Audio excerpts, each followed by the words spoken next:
Hey, Lord Henry, welcome back. As always, thanks for being here.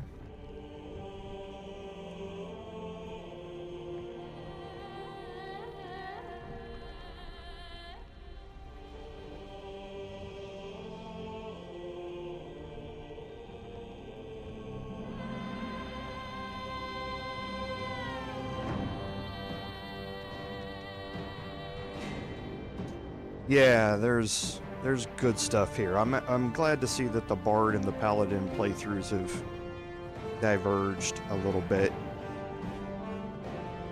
But yeah, it's good to be back here and fully exploring the lower city. As we go, there's just so much to do here. Hey Philip, welcome. Yeah, no worries. Yeah, weather is good. Yesterday, it wasn't a weather-related power issue. It was them needing to fix something that the weather broke a couple of weeks ago. So, it was a necessary fix, but not one that needed to be done as part of the trying to get 900,000 people power back thing. So it was delayed a little bit until they got around to it yesterday, but did cause us about a 30-minute hiccup or so. Hey, Astamura, welcome. And as I said yesterday, thanks again for yesterday for the donation. You guys don't have to do that, but I do certainly appreciate it. And yeah, looks like we were supposed to get storms this morning, but I think I checked it a little bit ago, and we're supposed to be getting some rain tonight, but I don't think we're going to get anything serious during the stream. Yeah, it's just blazing hot. So, hey David, welcome. Yeah, we'll see if we get there today or not. There are, even after we're going to do some things here, some exploration things at the start, and then dealing with the Hag and Mayrina takes a bit of time. So we'll see if we get over there to it. If not, it'll be a great place to start off the next one, because that quest line is really involved as well. It kind of treads over a couple of different quest lines. And it's a quest line that we started all the way back in Act 1. Really early in Act 1, actually. So, if we don't get to it today, like I say, it'll be a good place to start, because that's how we're going to start the finalization of that quest. We could start it in a couple other ways, but I think it's better to fully explore it from the start of it and head out there. But we'll see how it goes. There's a lot of stuff to do here. As Lord Henry said, there's so much to do here, but it can get overwhelming, and you can very easily skip over stuff without even realizing it. I think if you look at the wiki page for Act 3, you look at the quest lines that are associated with Act 3, and there's got to be like 30 of them or something like that. It's kind of crazy. I mean, just for the lower city. I don't mean just Act 3, but I mean, yeah, it's kind of crazy, everything that's associated with the lower city. So we're trying to be a little methodical about it, so that hopefully maybe you see some things that you missed or some content that got glossed over, but we are definitely going to go through the Hag and Mermaid today.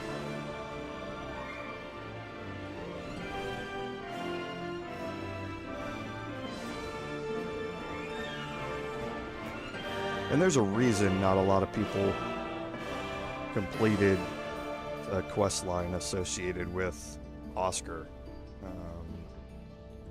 I mean, it's just from a role-playing standpoint, it's a horrific quest line. But also, the mansion, accessing the mansion can be incredibly frustrating. Incredibly frustrating. So But yeah, if we get, hopefully we'll get to some of it today. If not, like I said, it'll be a great place to start next week.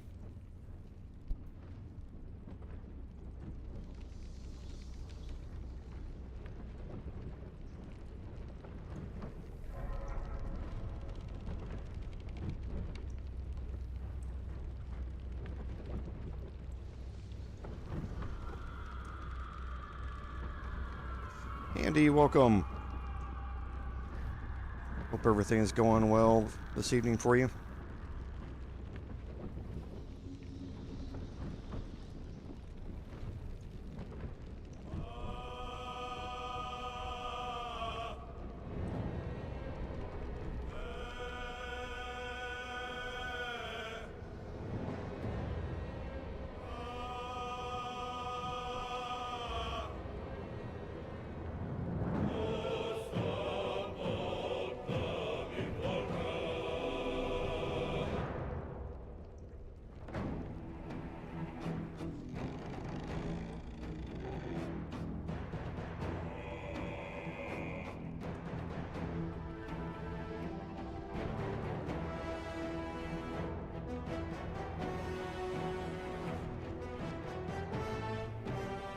Oh, well, thanks for that. I appreciate that. It's always much better for me when y'all are here. Like I've always said, my community is great. I love all the interactions that I have with you guys.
Yeah, that is true, and I'm pretty good at doing that for all of you. So, much to my chagrin, I am really good at doing that.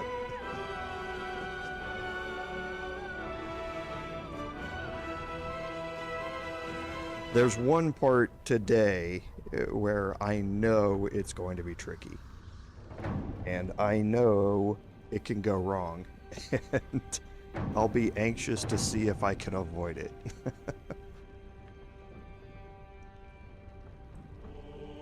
But knowing my luck, I won't.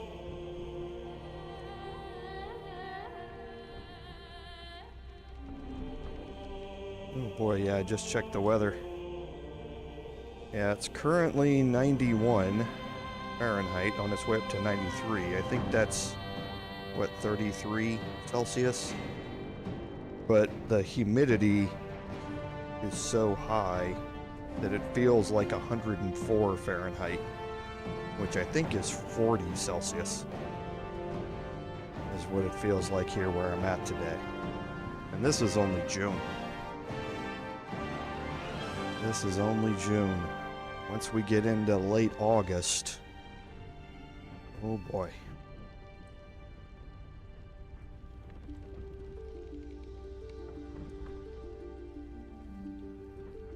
Yeah, well, anything I can do to bring you guys some laughs, that seems to be my my unintended goal here throughout these playthroughs.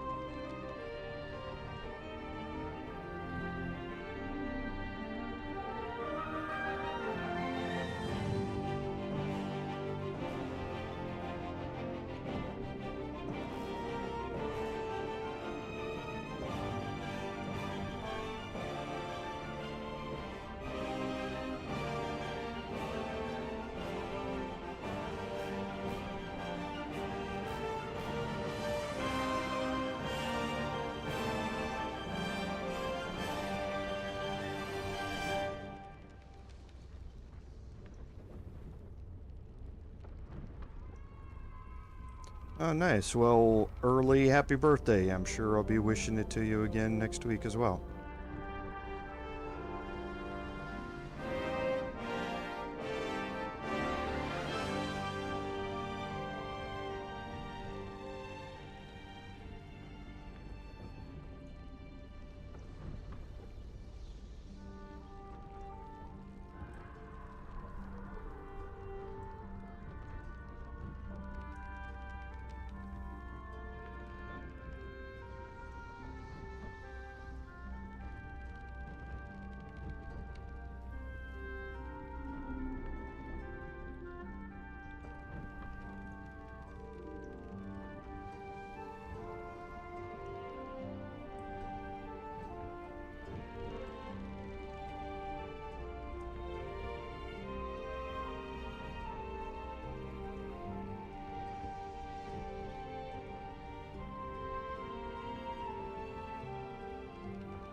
Yeah, that's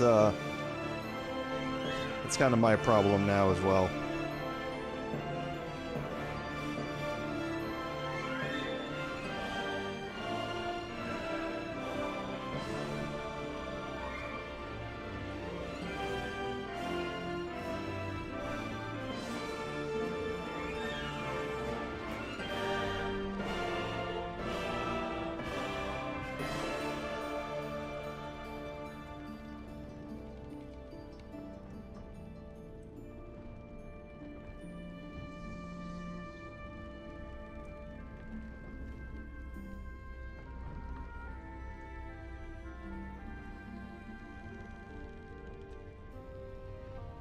Welcome everyone to today's live stream, episode number 41 of our Baldur's Gate 3 Paladin gameplay series. I'm Commander Jorval, and I want to thank you for coming along on our journey today. So, on admin notes, we should be okay with the power issues. I had talked to the utility company yesterday and found out everything about what it was, and it was a fix that they needed to do as part of the repairs because of the storms that we've had over the past couple of weeks. It wasn't critical that it needed to be done as part of getting power back to everybody, but it did need to get completed, and they did that yesterday. So hopefully everything should be back to normal today, and we should be able to get through this without any hiccups. We'll just cross our fingers as always.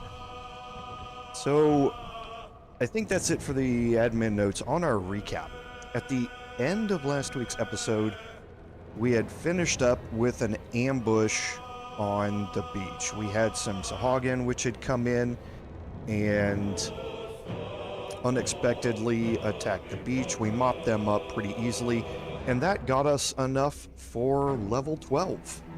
So we are now able to be max level on all of our characters, which is pretty exciting. We get to see the final outcomes of some of the builds that we've been working towards over this time, and I think we're going to jump in and get right into the leveling process, and then we'll head out on our adventure for today.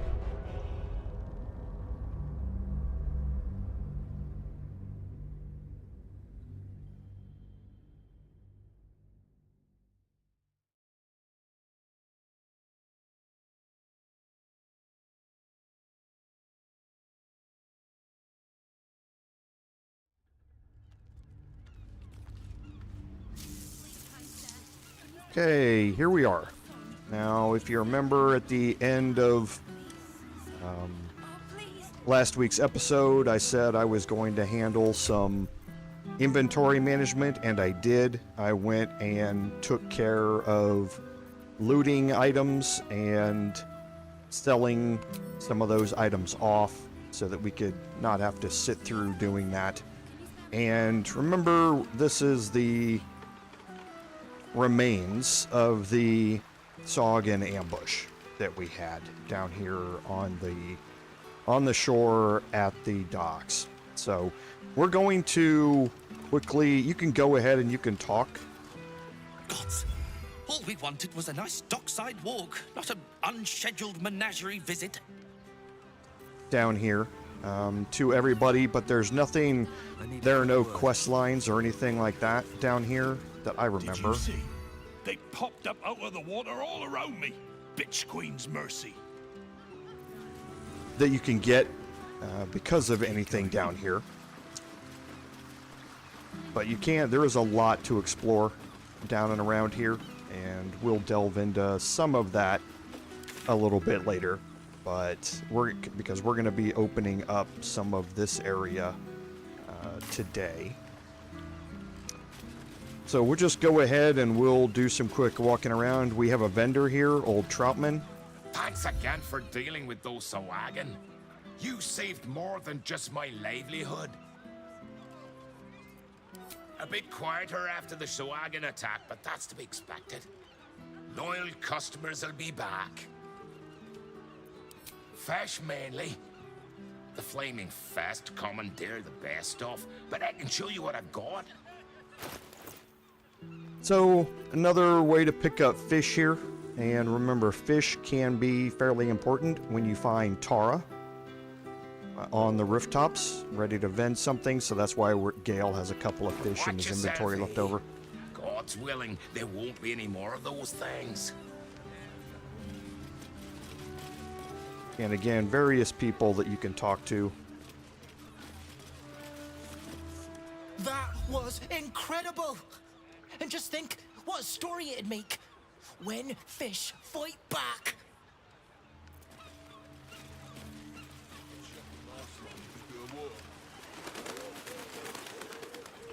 Okay, before we do this, we're going to...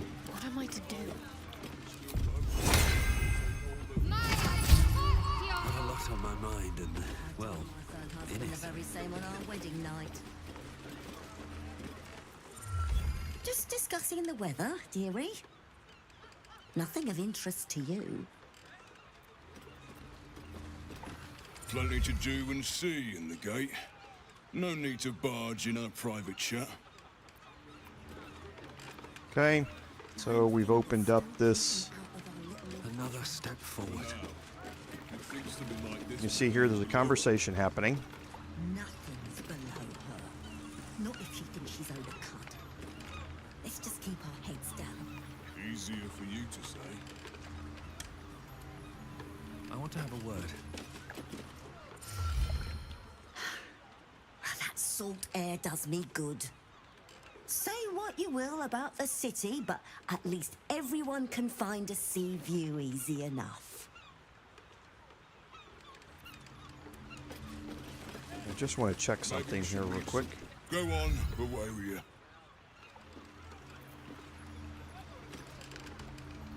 So they are having a conversation about Nine Fingers here that you can listen in on. Something over there. Dirt mounds here, it's marked as red, so it'll be marked as stealing if you do go through it here. So now that we've kind of opened up all of the beach area down here of Heapside, we're going to be heading up to here at Baron's Coop. But before we do that, we're going to do a level up.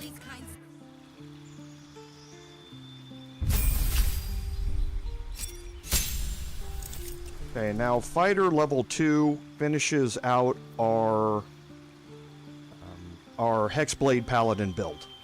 We get Action Surge, which is the reason that we were taking the Fighter dip. It was to really be able to get that. We also did get, obviously, the fighting style and that sort of stuff to go along with it at level 1, but Action Surge is what really ups the damage potential here. In gaining that additional action in balanced mode and tactician mode, you're gaining 3 additional attacks with the Paladin when you get that additional action available to you. So it's an incredible power boost by getting Action Surge.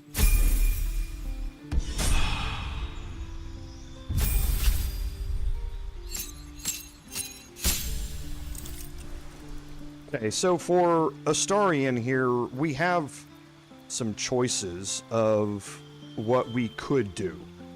Rogue gets you Uncanny Dodge. This is an incredible defensive ability, and you're basically taking only half damage from attacks that hit them. Uncanny Dodge, when you're playing a rogue class in tabletop, Uncanny Dodge is extraordinarily useful. It's a massive benefit to the survivability of a rogue class. So it's not to be underestimated. If we go with level 6 Ranger, we talked about this last time, we're going to get a new favored enemy and a new natural explorer trait. We certainly could. I just don't think there's a lot of benefits here continuing on with level 6. At level 3 fighter, however, we can choose a subclass. And champion is going to give us a critical hit boost here in being able to drop the number that we need to roll a critical hit by 1. And as it says, this effect can stack. So we're obviously getting a benefit of that from the Knife of the Undermountain King that we're wearing. There are other items that we could use to boost that up. But this is one of the other good benefits of boosting up another level in fighter, is simply to be able to reduce our critical hit. That's another 5% chance of being able to crit a target. And with the way that you normally play your rogue-based characters or your Gloomstalker rogue characters, is you're getting in a position to be able to get those hits off because you're in hiding or some other way that you're getting advantage. And when you do that, being able to hit more and increasing your chance to a crit means that you're then, when you have advantage, you're critting with sneak attack as well. And that's the major benefit for a rogue class of being able to drop your critical hits. So this is what we're going to do here. Uncanny Dodge as a rogue is amazing. I think here in BG3, it's a bit unneeded on the lower damage levels. The higher damage levels, higher difficulty levels, it's much more useful.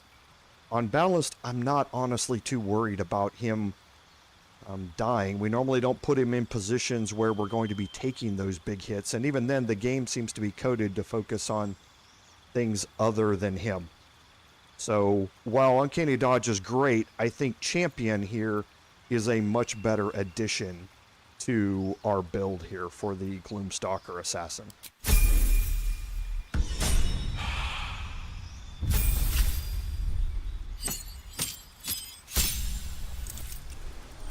Okay, so Gale with his cleric dip here is meant to get Destructive Wrath. This is where the cleric dip comes in for him, because we are going to be focusing with him on his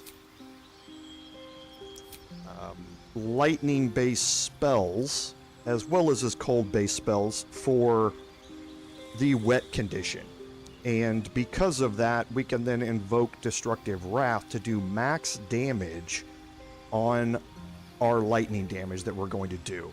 So we gain an additional charge of Channel Divinity. being able to turn undead is not something that we're, really focused on doing as much. It's really to get destructive wrath. This ups the damage of our lightning spells considerably when we use a channel divinity charge to do it, and that can be really, really helpful when it comes to the usage of Gale being able to dish out damage against enemies. So as far as these spells go, we don't need any of these. We are going to take Create and Destroy Water, because we're going to be focused on the wet condition to be able to throw out additional damage. Command is incredibly useful, so we're going to throw that out as well.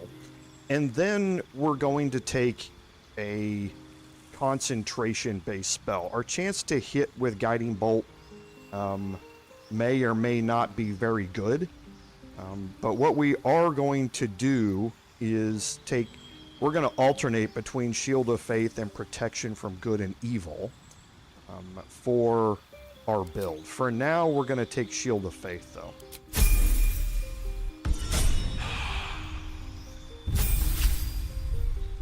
And Shadowheart continuing on with the pure cleric build that we have for her.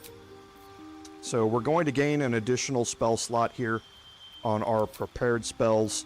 We've kind of looked at these a little bit before. Blade Barrier is just amazing. It is huge damage. It's area denial, but at the same time, the enemies don't seem to want to be denied that area, so they just tend to walk through it. It's a weird coding thing that I've seen with it. They tend just to not avoid it at all, and it does massive damage. So being able to throw this in a very strategic spot at a choke point can be incredibly useful. Now we are going to get our third feat here, and remember, we've taken Resilient in the past to up our constitution to gain proficiency in those saving throws. Here, as far as our last feat goes, there are a lot of different options in here that could be very, very useful. Alert is great in that it allows her, because on the build that we're using, we have unlimited darkness. That means that she's going to be going first in a lot of encounters, and that means she's going to be able to drop darkness down before the combat really starts, and that's going to allow us to then get our other characters in position to have advantage on attacks, do additional damage because we're obscured, all of that sort of stuff. So in the way that we've built Shadowheart, Alert is probably the best. I probably would not do this if we did not have Char's Spear of the Evening and had unlimited casting of darkness. If we didn't have that, then there are other things that I would probably focus on. And ability improvement here to get my wisdom up to 20 would be incredibly useful. And there might even be a respec for us to do that at a certain point. Once we get a little bit further through Act 3 and we get to a very specific spot. Our Warcaster option here, we don't really need as much because we have Resilient. We used Resilient because we left an odd number on Constitution, and that got us a +3. However, being able to roll a crit with Guiding Bolt or with other spell damages, reducing that by 1 by using Spell Sniper can be incredibly useful as well. Other things that are in here are fairly benign, but in my opinion, it's ability improvement, alert, and possibly Spell Sniper for this last one. We're going to go with alert just because of the build that we have going here. Okay, so now. Please, kind sir, can you spare I a few applaud coins your to feed my Just son? looking at something. Likely to die. Quite ready for you. Please, sir. Oh, please. What's next? The air is ripe with magic.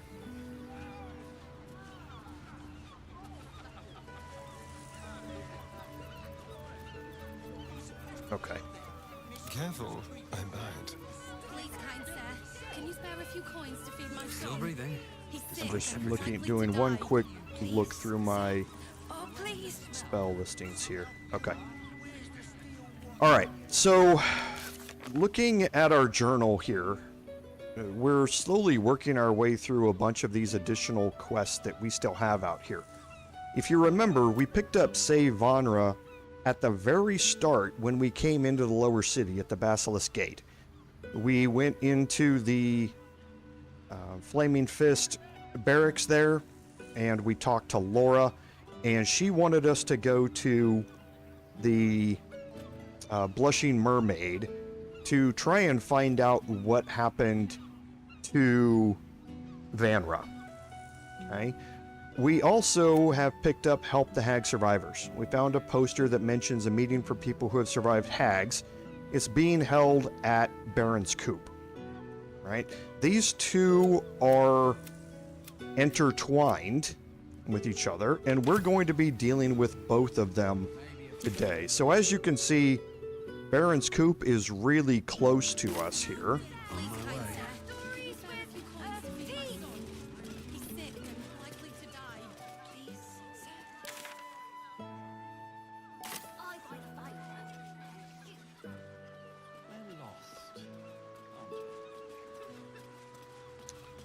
A little tip, always check the mailboxes. Okay, so this is from somebody named Jatlo, saying that his brother fell prey to an evil hag. He's now a statue at the heart of the fountain. Jatlo says that he failed him, and he wants to join. Okay, we're going to learn more about Jatlo later on, but here you can see that this is Baron's Coop. Property in constant use. Gathering strictly prohibited. Okay, now this door is not marked as, or is not marked red. Easy.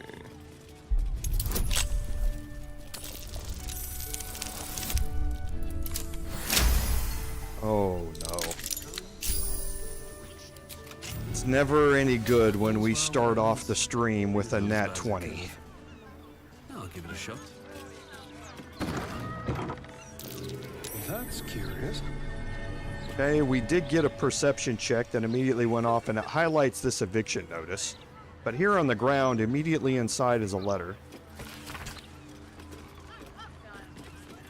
Okay, meet myself and Adriel at Old Garlow's. This is going to change everything, Mayrina. Okay? We know how to kill a hag. So, let you know that we're going to be meeting up with Mayrina here. We can search the cupboard. Then there's an eviction notice. Okay, I've had it. Snowstorms inside the house. Blood weeping from the windows. So I know you're trying to fight back against hags, and that's great, but I can't risk the neighborhood. Keep your rent. I want you all out by tomorrow. Okay, so that's going to update the Help the Hag Survivors quest. The people who lived in Baron's Coop drew the wrath of a hag and were kicked out by their landlord.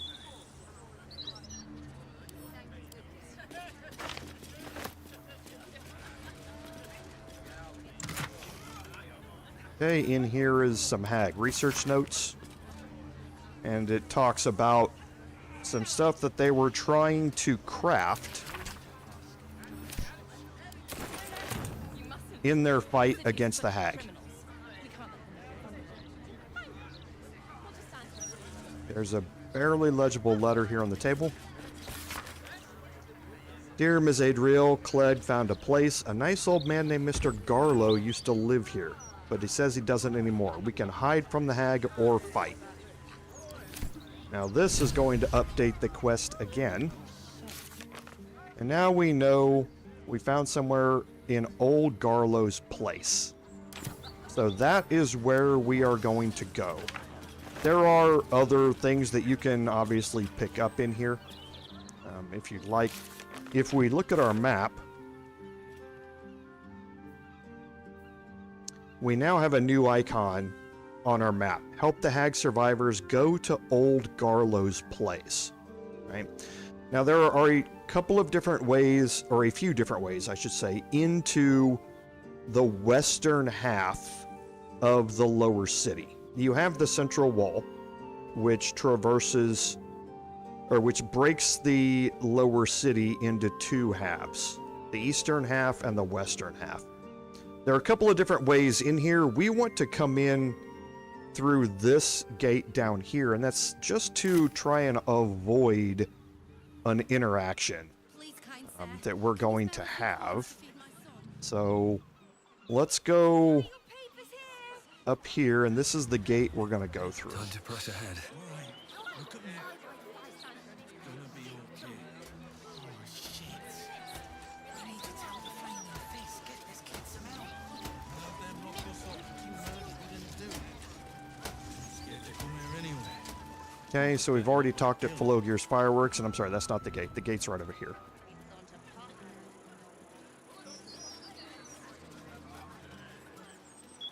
And this is the gate that we're going to go through. Over here by the Stormshore Armory that we've already been to. Comes to magical protection. Okay. I'd really spare no And now, once we're in here, we want to make our way down into this area here. Okay, so we're going to head here. But it ain't now. Not when the whole city's in. We're going to learn more about Flynn's cobblers a little bit later, so we're going to leave this blacked out on our map.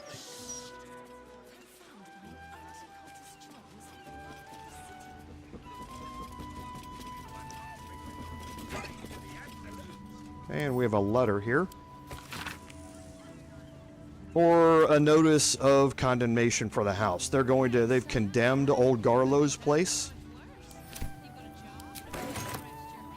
Okay, and this is Old Garlow's place. The front door's again locked. Latest Baldur's Mouth It's edition. not marked red though. Dynamite. That Lord Gortash should have his own column. Never mind just an interview.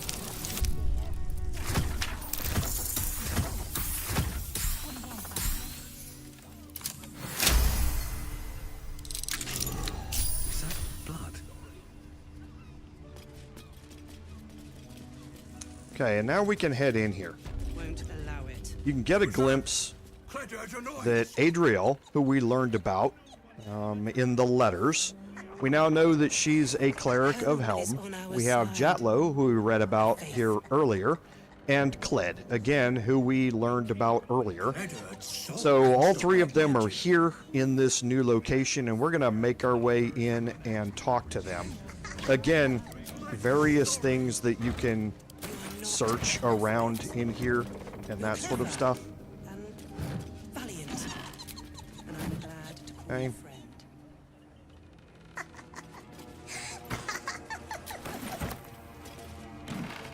And you hear we're getting some strange laughing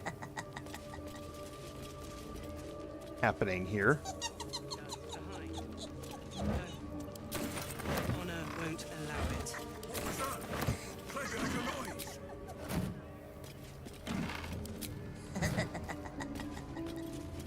Helm is on. An intruder.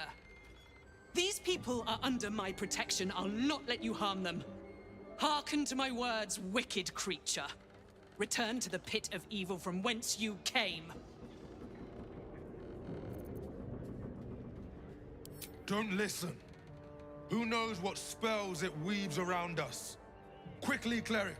Helm, protector of all, grant me the power to ignite this creature's flesh and burn its bones to ash. Begone, monster. Your hag mother holds no power here. Okay, we have a persuasion option here that we're going to use.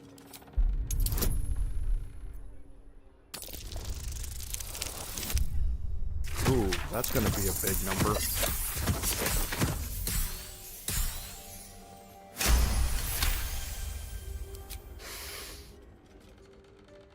Wait! Clyde smells no lie. Then you speak truth. You fought a hag before. At ease, everyone. We may have found ourselves an ally. Forgive the paranoia. We're being hunted by a vile and wicked hag. We feared you, her minion. She's already hexed one of us, and any of us could be next.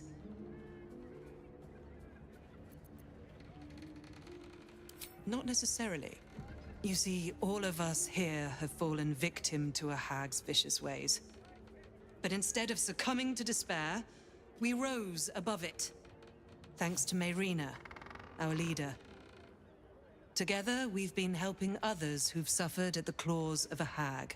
Only, Mayrina's been hexed by the very hag who now hunts us.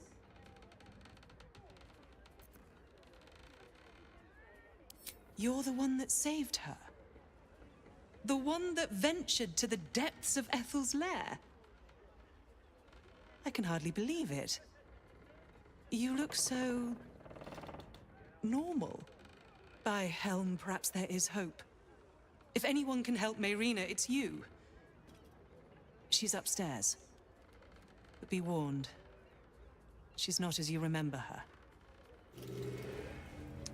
Okay, so it took some persuasion to get in here. Okay, and again, all of the stuff that's in here you can take. Now, some of the crafting ingredients in here are going to be very important. The fact that we're able to pick up 3 mugwort is very important for us. You want to make sure that you're picking those up. Now, these should go into our alchemy pouch. We don't have any mugwort in here already. No, we do not. So we want to make sure that we get all of these going into one pouch. Now, there is a bug with this where if you have multiple alchemy pouches in your inventory, it may split these between the 2 different pouches. And when you do, it won't recognize that you have all 3 of them in your inventory. It may recognize that you only have 2 because the third one is sitting in a different pouch or something like that. So you want to make sure that you only have 1 in your pouch, or that you don't have any alchemy pouch in your inventory and they just go into your inventory and stack up. They need to be stacked for the crafting mechanism to realize that they're there.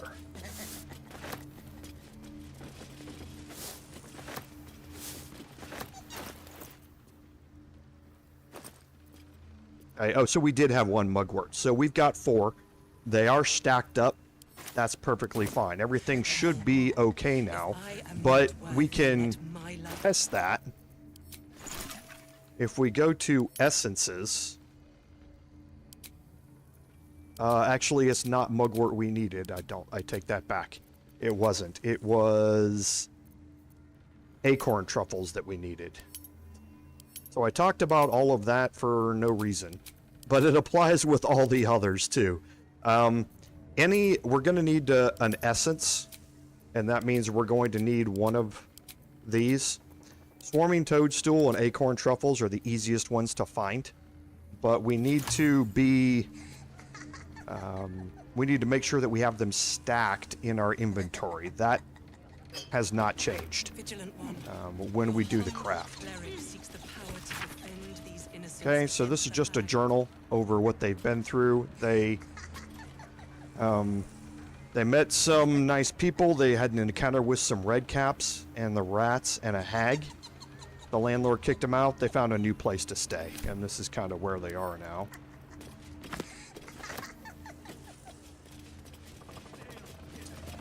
We have a Helm embossed journal here. This tells you about Ariel and the fact that she's a friend of Mayrina, and the hag is hexed her, trapping her in the body of a sheep.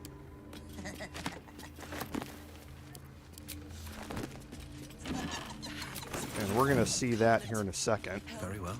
Let's not fall to such a monster, I beg of you. Please help Lady Mayrina.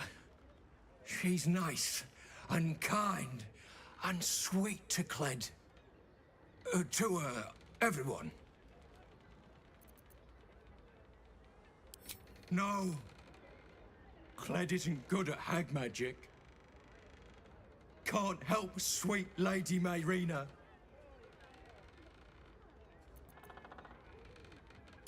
Friends only.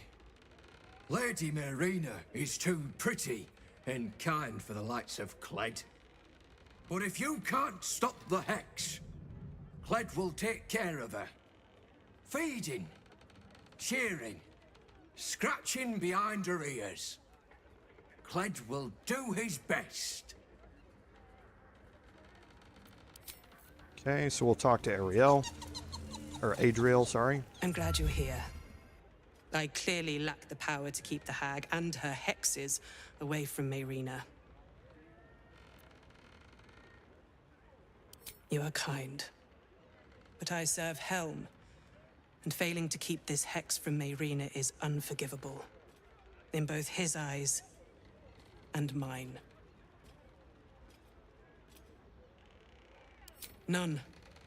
The magic originates from a hag's twisted lair, of that I'm sure. But as to its cure, Helm has not revealed it to me. And last is Jatlo. Humble cleric seeks the power to defend these innocent... Convenient, you showing up like this.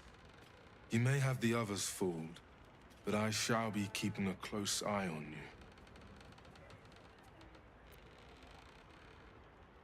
Then stop wasting my time and go help her. Okay. He's not very nice. But now we can also check out the basement here. Traps. How considerate. Okay.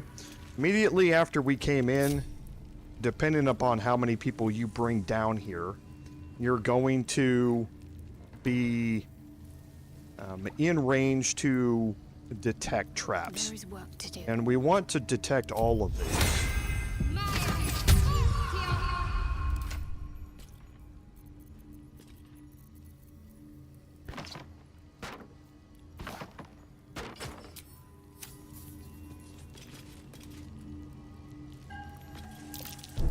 Okay.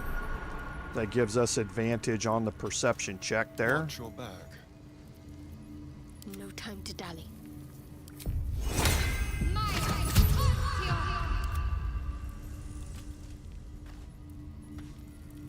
And you need to be careful with these. Sometimes the way that you approach when you click on them can be messed up because of the pathing.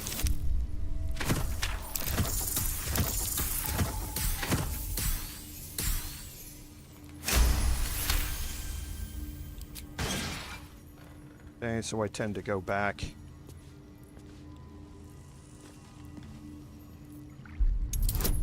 And approach it straight on.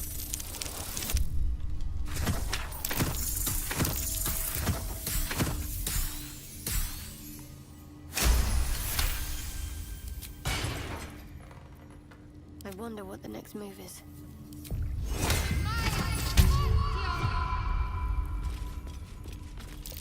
Looks like a trap there.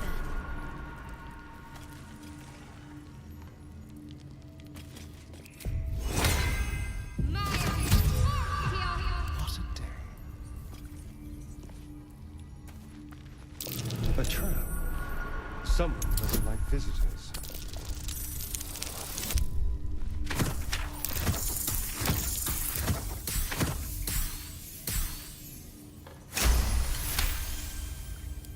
Now these two are especially difficult, so I tend to move off to one side. That might be worth a look.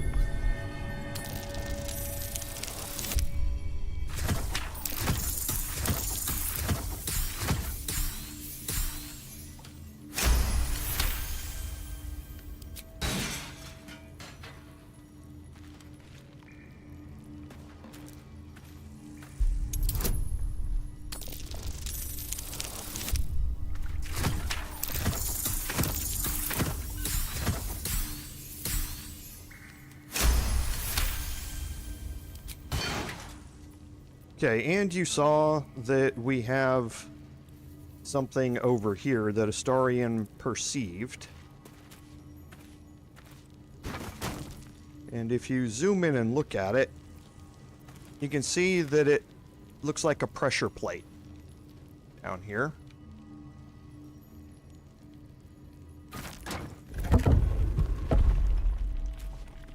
That's going to open up this room here.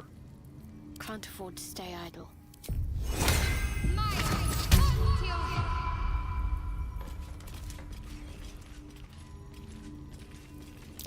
Best avoid that trap.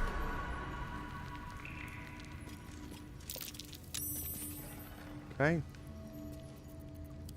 Time for a boost. Well, hello.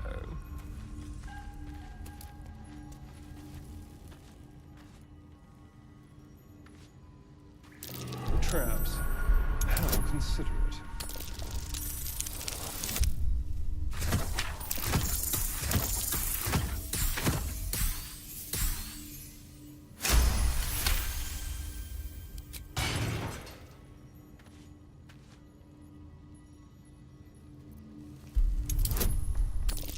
It's about time I roll a nat 1.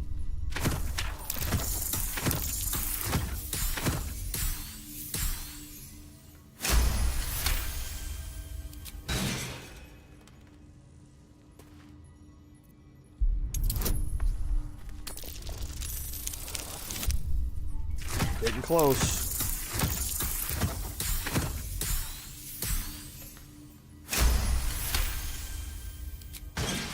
Okay, so that is all of the traps. And in here, we've got old Garlo's basement backroom key. Scroll a wall of stone. Very nice.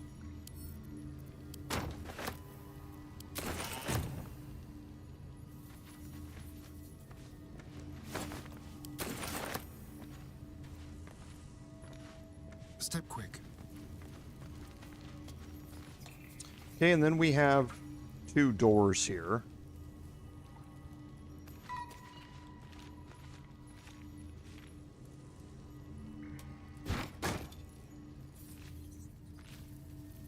My faith protects me.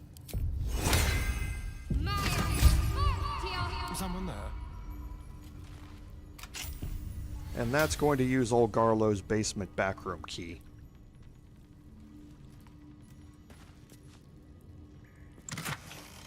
Smoke powder bombs, very, very useful.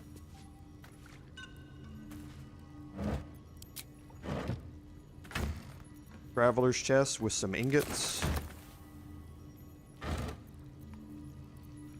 Another arrow of lightning, good. Autumn crocus. Some more crafting ingredients. Corpse roses are very good. Yellow musk creeper petals are also very good and rare. Got some green underwear here. Change from the going to boxers instead of briefs.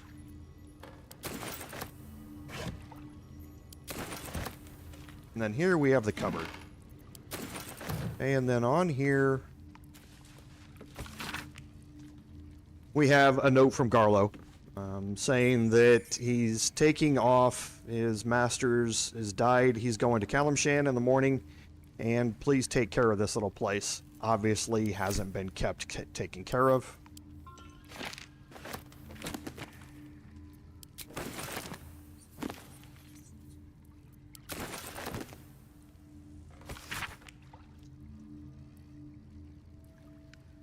Here just looks nothing really special about that book. It doesn't appear, but there are some stuff that we can sell here. And then there is, kind of hidden in here, another book, Garlo's Retirement Plan. Got a list of things to do. I like this list. Climb a tree. Haven't done that in, 45 years. Have a truly exceptional sandwich. Now I have, we've got some great New York delis here. Spend a whole day reading, I do that all the time. Is it Waterdeep? I'll have to see if there actually is a Waterdeep city somewhere here in the United States. That could be interesting. get a massage, swim in the Keonthar, buy a new coat, and get a cat. All of these things sound great, so I'll put them on my bucket list too. Moving. I'm ready. Whatever it takes. Don't touch me. Okay, in here we've got a broken barrel that's flooded all of this with alcohol.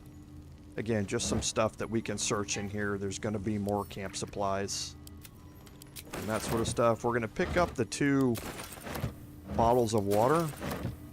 That can be useful for applying the wet condition with people other than Shadowheart or Gale. Go. Okay. Let's get going. Now we're finished up down here in the basement.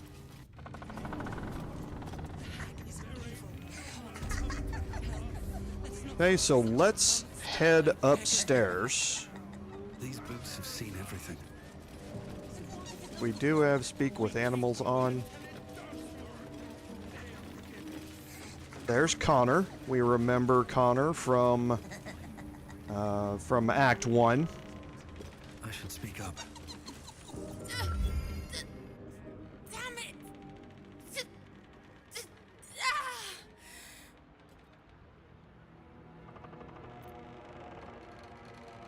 Listen to me. The doll. The doll. The doll. Find the doll.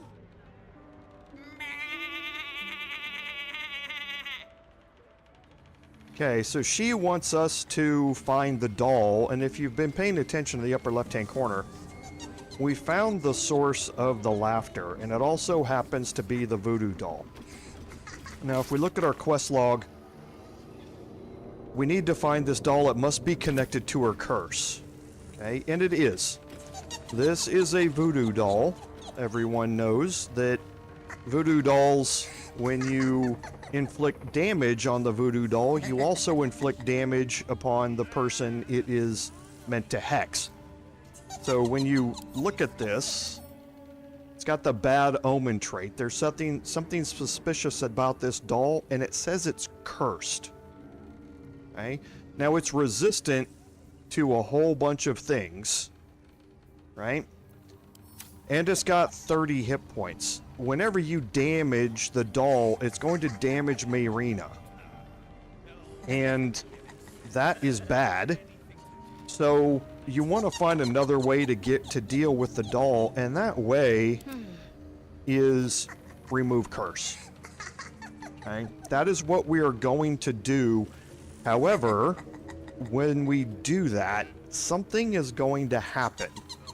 And we want to be prepared for it. So I'm going to separate Shadowheart out, because remove curse is melee based. So I'm going to move her over here. I'm going to move everybody else downstairs. One day I'll catch a break.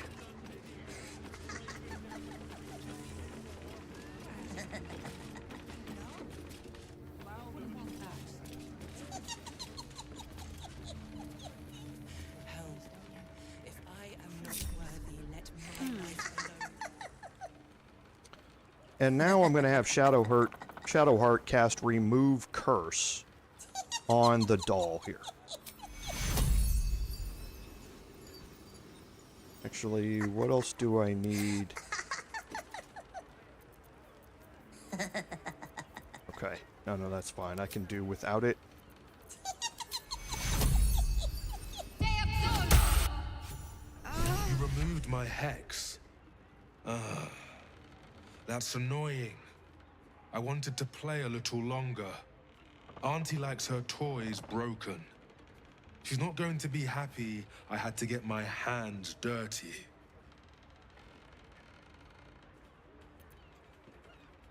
I don't matter. Only Auntie does. They want to hurt Auntie. They have the book. I will die before I let anyone touch a hair on her head.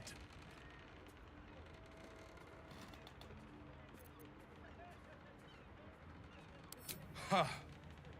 You have no idea how wrong you are. I have worshipped her for decades past, and will for decades more. Okay. Now you can see Shadowheart is not in combat here. But downstairs, I am. And you can see that Jetlo has now dropped his disguise. And he is a red cap.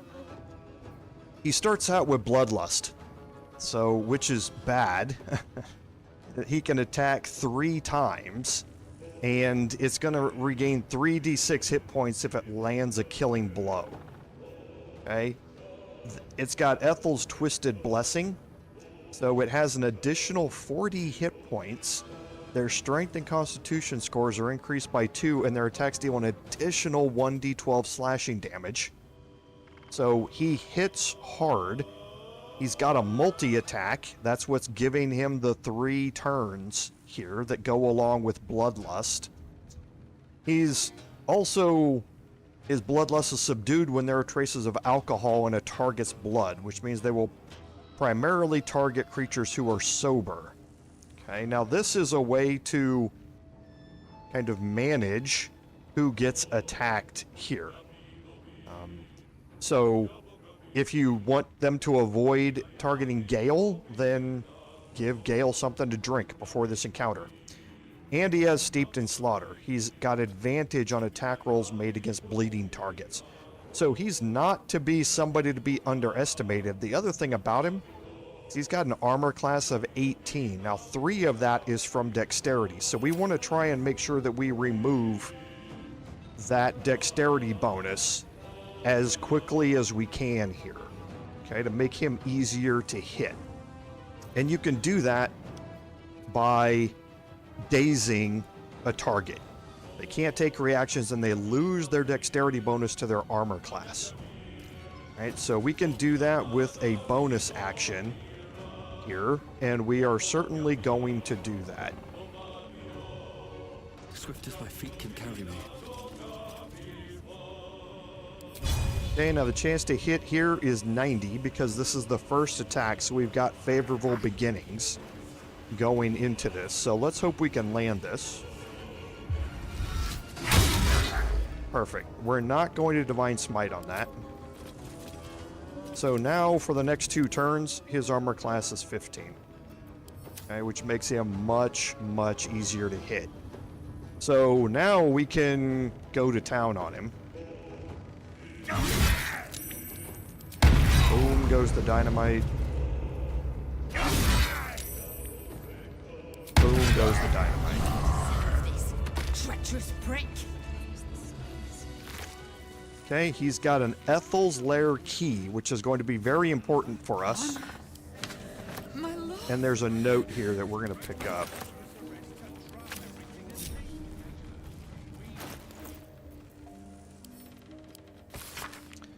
That you can read. So, Auntie has sent you a little present, a hex doll, just for Mayrina. Use it to scare her and her little cronies off or butcher them. I don't care. Just find that book. It's the second time we've heard that mentioned. So let's talk to Mayrina here. I have something to ask. That lying, thieving, scaly little shit!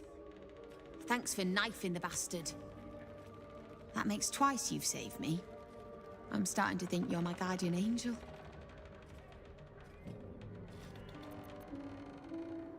You too. I've come a long way since we last met. Decided I was sick and tired of feeling stupid, helpless. So I decided I wasn't going to be a victim anymore. This group is made of survivors. People like me who've been hurt by hags. I brought them together to fight back. We tracked a hag to the city, but lost her trail. Right after she snatched a little girl.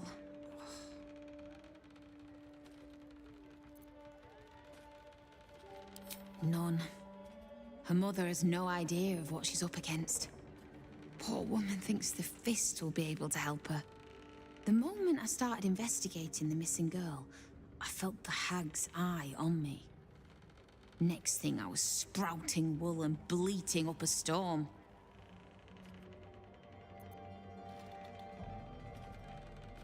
That's her! And she vanished in the maid. That sounds like a lead. We'll do what we can to find the girl, but our chances are a lot higher with you on our side. Check the safe in the back. I've done my homework on Hag since we last tangled with Ethel. Take whatever you need. I know it by heart anyway. Okay, and Mayrina's going to give us the Staff of Interruption, which gives us another charge of Counterspell, which is always very nice.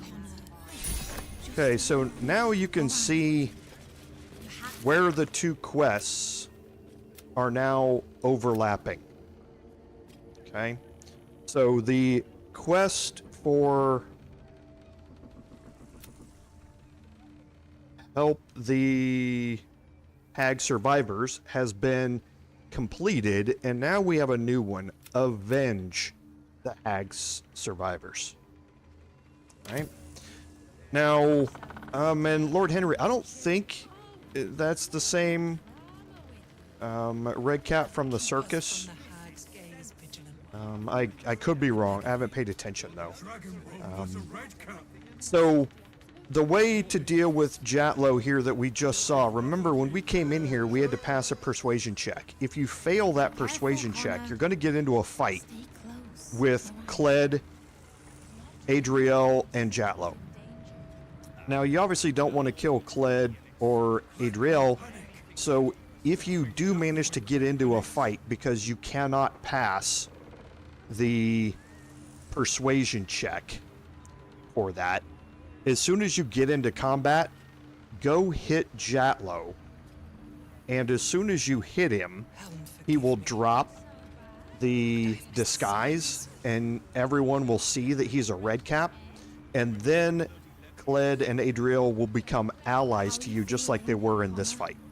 So even if you don't have a way to pass a DC 15 persuasion check or intimidation check, you can still get their help in this fight by just hitting Jatlo and making him drop the disguise. Okay, that's... To think the Hag would go to such lengths to find us. The Survivor's Stash. I don't think I've... Oh, yeah, it's right here. Sorry. Yeah, duh. Okay, and here you have a safe on the wall. So here you have a couple of books and an Ashes of Dried Feyflower. So the Tear-Stained Journal, okay, talks about an encounter with a hag. Okay, the girl is dead. Hags have powerful digestive systems. It's what allows them to turn a child into a hag. Okay, but their gut flora are sensitive to certain alchemical agents, and there are detailed instructions on how to make what the author calls Hag's Bane, and that unlocks a recipe. And here, an excerpt to Hunter's Guide to Hags. So it lets you, it gives you a hint here that that hags are not invincible. When they die, they're reincarnated. They're brought back to life by something, but you can kill them for good. However, in doing that, to do this, hags use of all things the common and humble mushroom. By imbuing the mushroom with their essence, she can endlessly revive herself. Neither blade nor bow will do these fungi lasting harm. Instead, fire is your ally. Burn the mushrooms to ashes and your blade will strike the hag's heart true. Okay? So this is there's a very important couple of things here. So now if we look at our alchemy ingredients and we look at grenades, there's Hag's Bane. Now, one of the ingredients is ashes of dried Feyflower, which we picked up out of the safe. And then we need any essence. And this is what I was commenting on earlier, in that we need to craft one of these 6 essences. All right, so we're going to head to camp.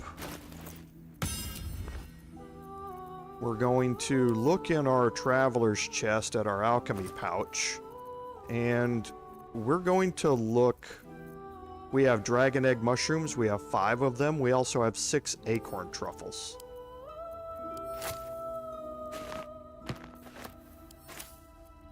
Okay. So now the acorn truffles are in our inventory. We go to essences. Acorn truffle is highlighted, meaning that we can craft it. And now that we have the essence in our inventory, we can go to grenades. Hag's Bane is highlighted, and we can craft one of them. Now, there's no reason to craft more than one of these.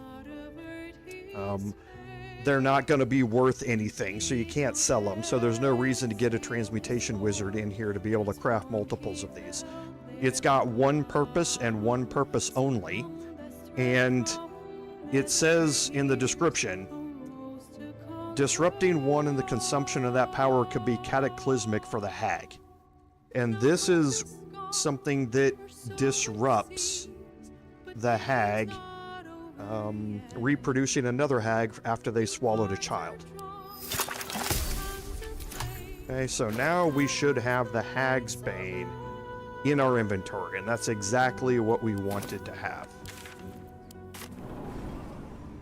That is going to become key to the fight here, because if you haven't guessed it already, Vanra is the child that is missing. More than likely, from what we've learned here, Vanra has been swallowed by the hag to try and create another hag. And we need to prevent that, and the Hag's Bane is going to help us do that. Okay, so now the quest marker for Save Vanra is here. Okay, and we're going to continue along the south side here and head up toward that quest marker.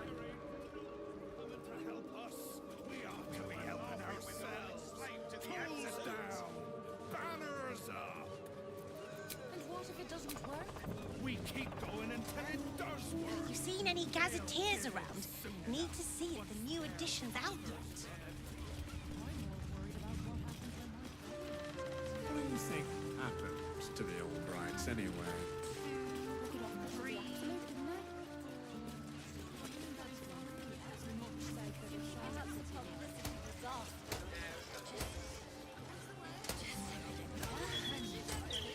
And here we get to the Blushing Mermaid. Now, the Blushing Mermaid isn't really in,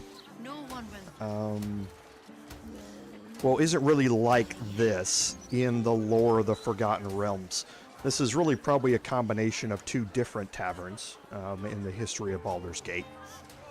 So it's slightly different, but drunk patrons being all around, that is definitely the Blushing Mermaid. Unconscious patrons laying all over the place.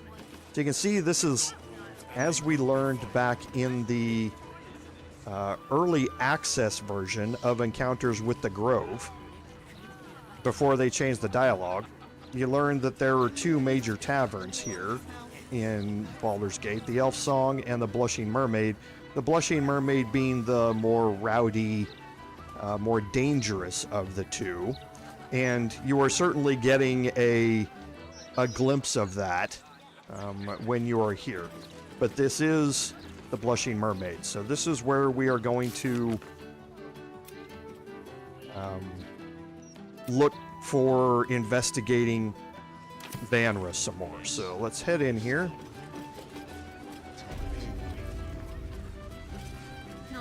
And over here we can talk to Bosun Gannett. No pissing or shitting.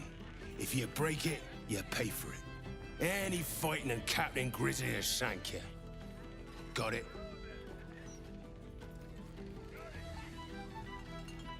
Good. Welcome to the Blushing Mermaid. Okay, so we'll talk to him again. If you're here to complain that the booze tastes like piss, I know. Anything else? Gods above. Not again. You pull a knife on me like the last one and you're getting a boot, you hear? That woman, Lara, Laura, whatever her bloody name is. She was screaming her head off about some kid. Tore the place apart. Bloody disturbing. Captain Grizzly had to clock her in the end. Threw her out on her arse. Good riddance. Hey, place her Varens next to him. If you had to choose the rat one or the blonde one, which should I? Which would you choose? You're right. You're so right. Bosun! A blonde lager, please.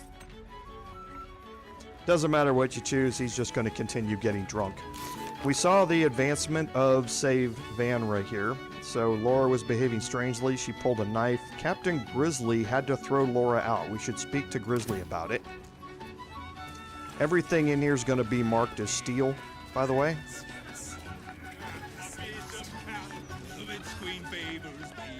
Okay, Captain Grizzly is in here. We can...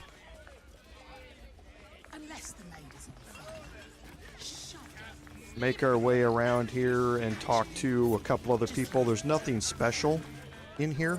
Word of advice, don't open a tab here. I didn't pay for 16 months, and suddenly it's work off your debt or lose a limb.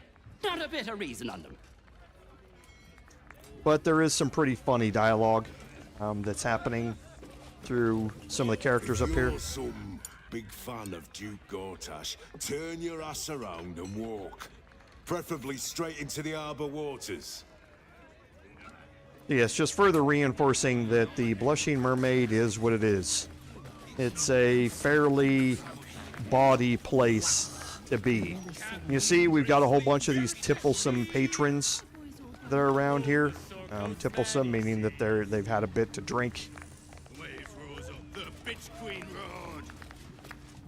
Want to hear a hot one? The other day, I met some folks who banded together to fight back. Against what, you ask? Hags. How stupid can you get? Okay. And we're going to go over here and talk to Captain Grizzly.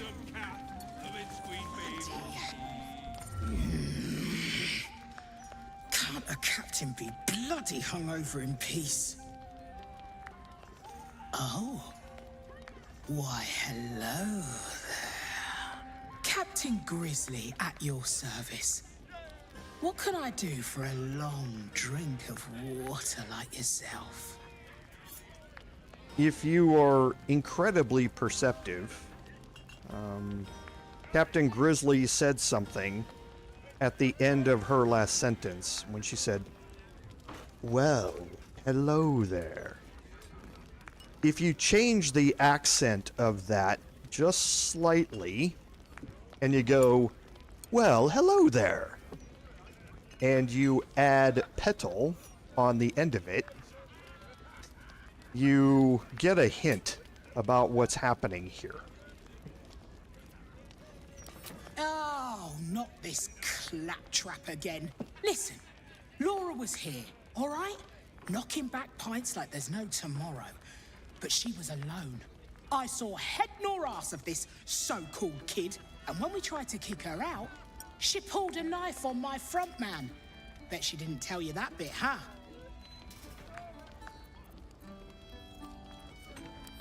That's 'cause she's taking you for a ride. And not the fun kind. Look, I know Laura from my pirating days. She ran with Bart Blackdagger's crew. Heard they tossed her overboard when she gutted the bosun over a game of cards. Now, I'd no beef with her before this. All are welcome in the Maid. But threatening my staff, claiming we took her kid, she's bonkers. Dangerous. Next time she pulls a knife on me and mine, someone might die. Something has to be done.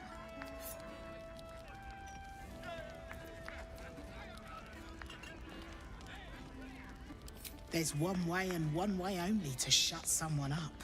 She's dangerous. And I couldn't call myself a captain if I stood by and did nothing.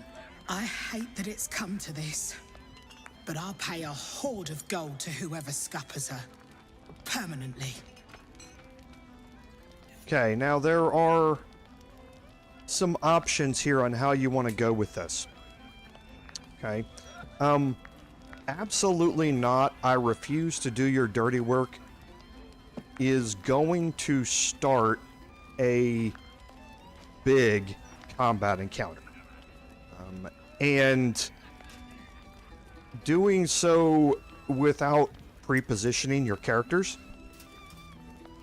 means that you're probably going to lose some civilians in this fight. If you choose this, you will find out that Grizzly is not Grizzly anymore. She is Auntie Ethel. And what will happen is that as soon as that happens, all of the tipplesome patrons in here will drop their disguise and become red caps. And Auntie Ethel will disappear, like she's done at the tea house in Act 1. And you'll be left to fight all of the red caps. It's just, it's not that difficult a fight. However, you might, like I say, lose some of these civilians that are here. And you can save all of them by doing things a different way. And I'm just going to say I need to think about it here. Well, don't take too long, or someone else might get there before you. Okay. So Close the Maid up. now we have another option down. You can see there's a cellar door down here. Don't be a dry shite. No one will. Okay, and now you're down here in the basement. And we have a couple of ways out of here. We have the door that we just came in. We also have this cellar door here. They just lead to two different parts of the tavern. But there are two ways in here. So while you are looking around... I'll go this way. Okay, you can see, if you look at your map, this wall is kind of broken here. And there are some fire wine barrels in the way. Okay, now we're not going to be able to open this from this side. But we do want to open it. And to do that,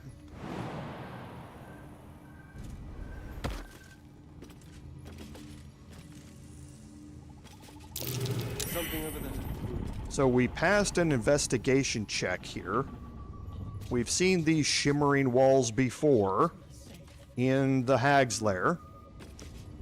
And now here we have a locked door down here at the bottom.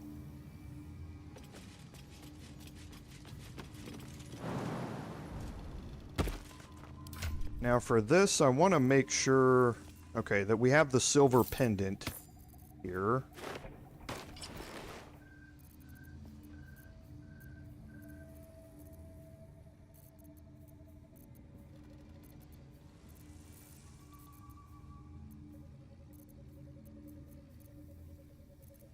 Do I not have the other ring?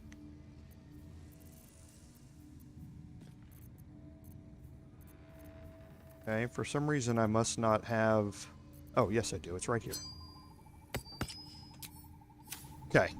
So for this, I am going to go in with Astarion. And this is where things could go wrong. Leave no tracks. Step carefully.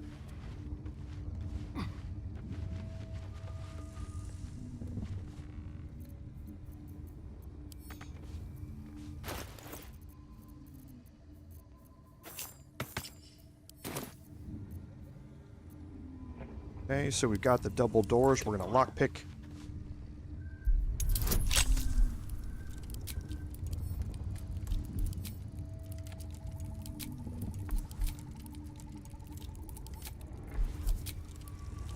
This will break concentration on Hunter's Mark. Okay, so I don't think we're going to need it for this. Hey, Em, welcome. Yes, we are progressing through the Avenge the Hag Survivors and Save Vanra quests here. Okay, so we've unlocked the door. We're going to open it and get our first glimpse at this room. Now, this looks a lot like a hag's lair, right? We have Captain Grizzly, who's down here. If you didn't catch on to what was happening upstairs, talking to the other Captain Grizzly, this will let you know that the one who's up there is not the real one. We also have masks of different types, just like we had previously. And if you remember, we went through a lot of trouble to save the people in the masks during the first encounter we had with the Hag in Act 1. And we're going to attempt to do the same thing here. So, the first thing that we want to do is make sure that we're aware of the detection cones here. So, take a couple of minutes and watch what the various characters do when they move around. And you're going to see some of these detection cones get a little close here as they move. The Mask of Terror is blocked. Normally the Mask of Terror will come farther forward. You have a safe spot behind this pillar here.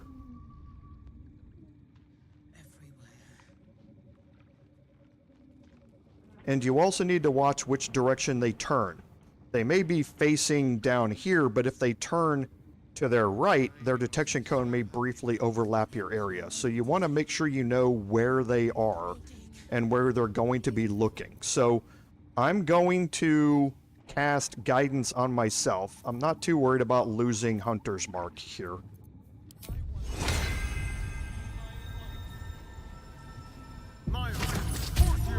Before I go out there, I'm going to make sure I'm back in hiding.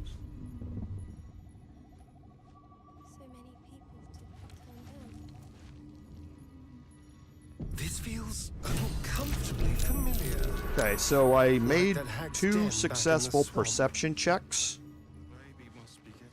Okay, there's one here for this vent.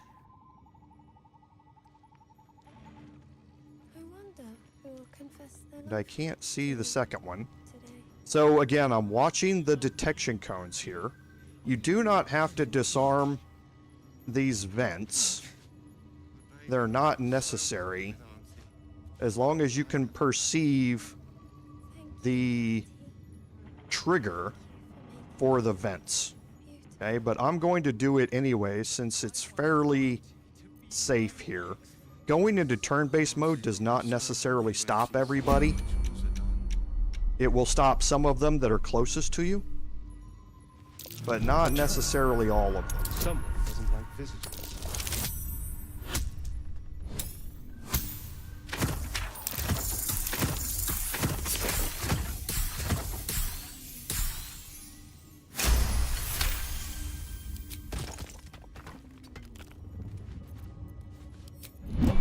Okay, and I did pass another perception check, and that's for this tripwire right here. This is the important thing that you need to perceive. And there you can see a detection cone. Okay, There is another mask here. We've dealt with the Whispering Masks before. If you cast Protection from Good and Evil, you can wear the Whispering Mask and pass all of the checks so that Ethel is not able to take you over. And wearing the Whispering Mask means that you're going to be able to perceive all of these traps without any checks at all. So that's another way of doing this, just like we saw in back in the Hag's Lair. So again, we want to watch the detection cones here. We're safe where we are, and see, you can kind of see where they are. And then once we think that everybody's kind of turned away, we're going to again go into turn-based mode. See? You want to be careful with where they are.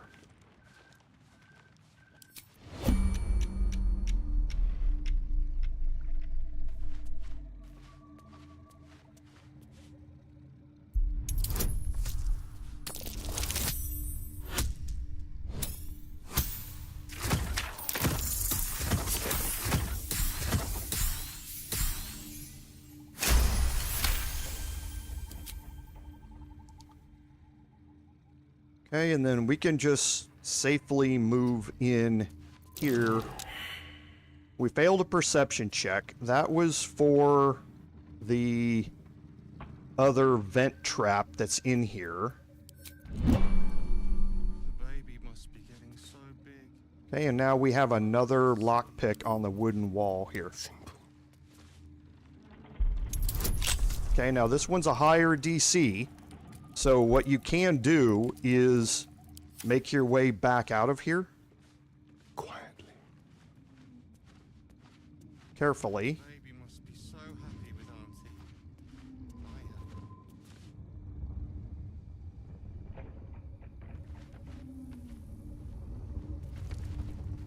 Auntie. And you can reapply guidance out here.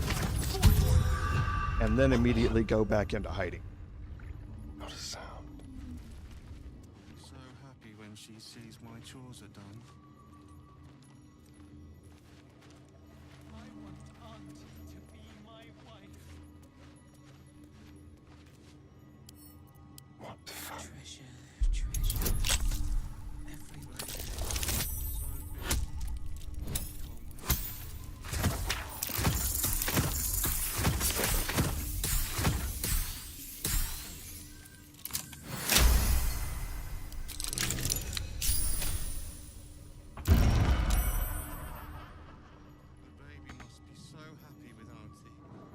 Okay, now the first time that you hit that, you're going to have a save against the Vicious Mockery spell. And that's where things can go wrong. Because if you're hit by it, it can knock you out of stealth, and depending upon where they are out here, you might be seen. Okay? So, if you've... For us, we have a high wisdom spell, or a high wisdom stat. Okay? So that's another reason that I brought Astarion in here like this, is so that I could have a really good chance of resisting that. Again, it's not 100% guaranteed that you're going to get seen, even if you get knocked out of stealth, but if you do get hit by it, immediately try and go back into hiding by hitting the C key on your keyboard. So now in here, close the door behind you.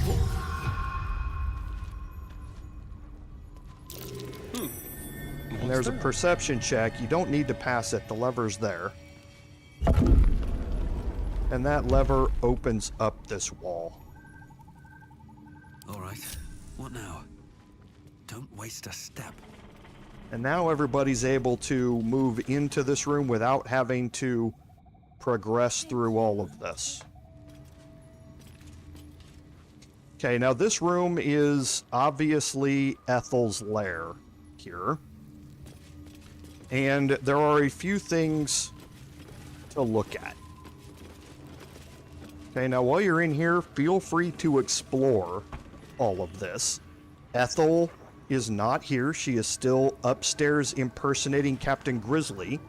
If we had told her absolutely not, we were going to refuse to do her dirty work, she would be here right now. And you would kind of enter this fight on her terms because of how she is positioned. And also, you're again trying to make your way through all of them here. This way it allows us to kind of get pre-positioned and do some other things. No thanks. While we're in here. And the first thing is that as we're exploring, you can see we find the first mention of the pearl spore bells. Remember when we read in the book, she was using, hags use mushrooms as a way to keep themselves healed, or to revive themselves when they die. So when you look at this, this has, it's resistant, or it's immune to psychic and poison damage. At the start of turn, this mushroom, keeping Anti-Ethel alive, regains all of its hit points unless some effect prevents it from restorative healing. And remember, we learned from the book that fire damage prevents it from healing. Right? So it's got a lot of hit points, and at the start of every turn, it can get all of those hit points back. So it can be something difficult to be able to deal with. Unless you have a way of keeping it from healing, and that way is fire damage. Okay, so we're going to keep that in mind as we get ready for this. Anything of use?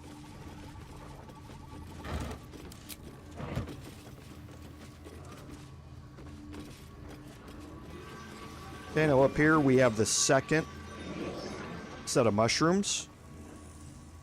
Now if you look here, we have a cloud that's happening around this barrel stalk, and these are haste spores.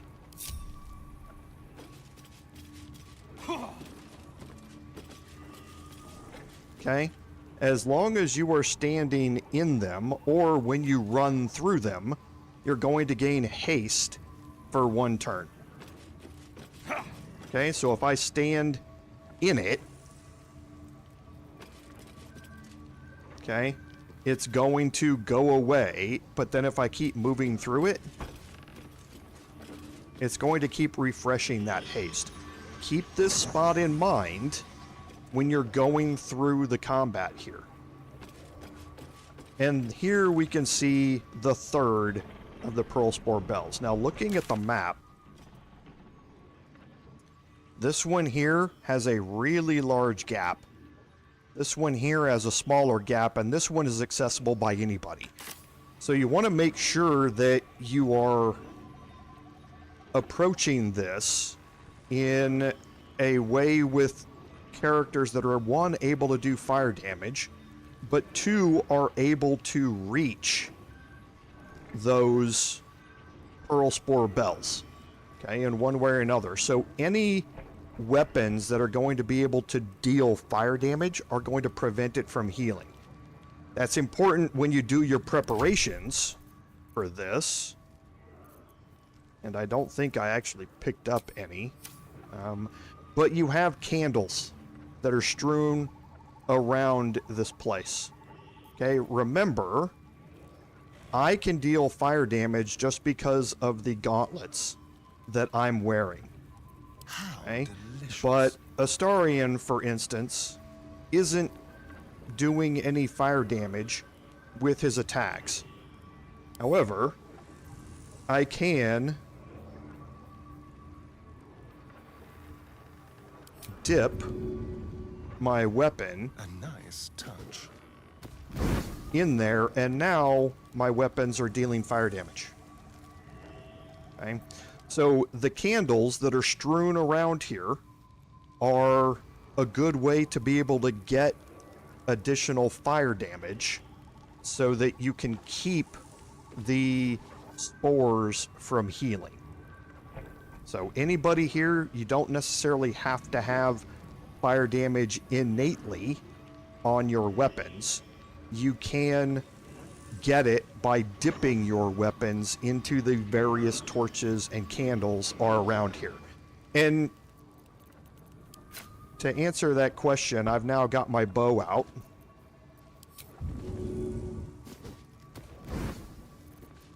The answer is yes. So you can have ranged damage that will also affect the spores and keep them from healing. So very, very important to know that fire prevents these from healing, and secondly, that you have multiple sources of fire that any of your characters are going to have access to. Okay. So now what's going to happen here? The game would be a little too easy if you could just go around and start killing all the Pearl Spore bells. Okay. So what's going to happen is as soon as we kill or destroy one of the Pearl Spore bells, Auntie Ethel is going to teleport into this room. Okay. She's going to teleport in right here at this location. And she's going to be facing, I believe she faces this way. It's been a while since I tested this. She may be facing out here. I can't remember. But she's going to appear here.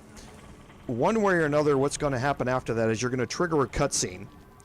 And after that, and she's going to be upset with you during that cutscene. And as soon as the fight starts, just like she did in Act 1, all of her minions who are out here, she's going to teleport them into this room with you. Right? Now, just like what happened in Act 1, we want to not deal damage to them. They're going to be annoying.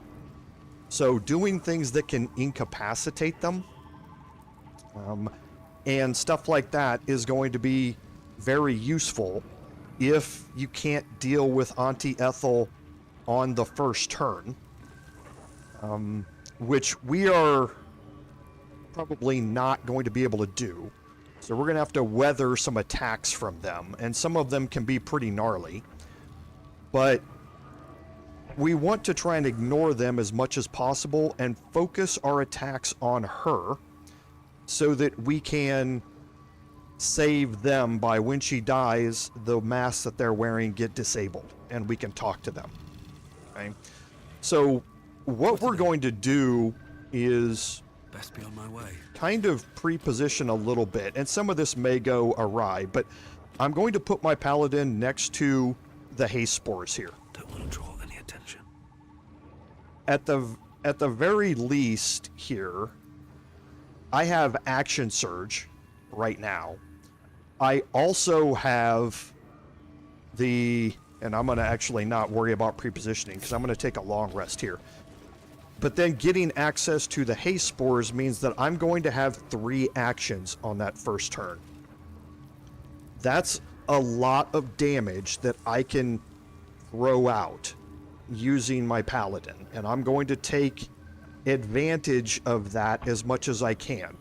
I'm hoping that, as usual, we can get Shadowheart to go first here, and I can use Shadowheart to throw the Hag's Bane at the Hag. Now, I want to do that at a time right before I am ready to kill the Hag. I don't want Vanra to pop out right in the middle of a huge fight. I want that to happen right before I kill her. You don't have to use the Hag's Bane. You can kill the Hag and then cut Vanra out of the Hag's body afterward. However, I'm going to do it here. You can see the cutscene for it and how all of that works and what happens when you do it. But one way or another, I want to use the Hag's Bane, and I'm probably going to have Shadowheart do it. She hopefully rolls first. I'm hoping that I can get my Paladin. Well, Astarion's probably going to roll up there very high in the initiative order as well. And then I'm going to have to also hope that my paladin is somewhere in that initiative order, because I want to hopefully one turn Auntie Ethel. We will see if that's going to work or not, but that's kind of our hope. So let's take a long rest here, so we can get all of our action economy back.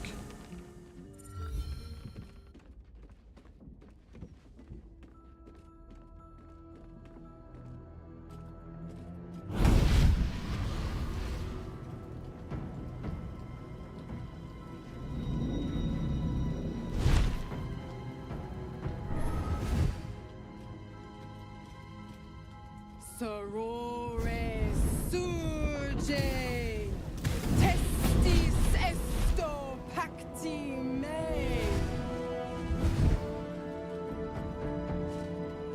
Come, sisters, be my testament. Notum sit in beator. Notum sit in beator. Holy hells.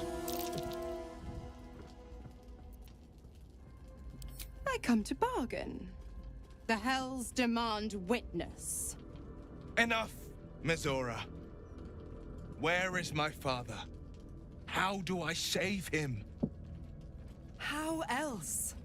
We bargain. Sisters. Infernos contractos te vocamus. Infernos contractos te vocamus. Infernos contractos te vocamus.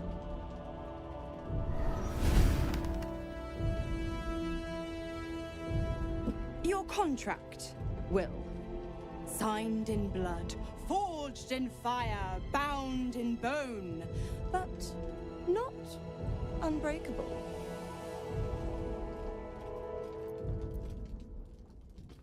A life for a life. No contract is ended without sacrifice. The cost must be paid.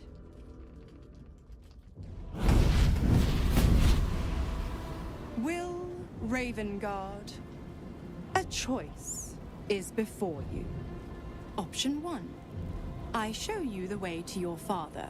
I guarantee him no harm except that from you and your allies. And you pledge your soul to me and the Archdevil Zariel in a pact eternal. Option 2. I break your pact, and you are freed from your duty.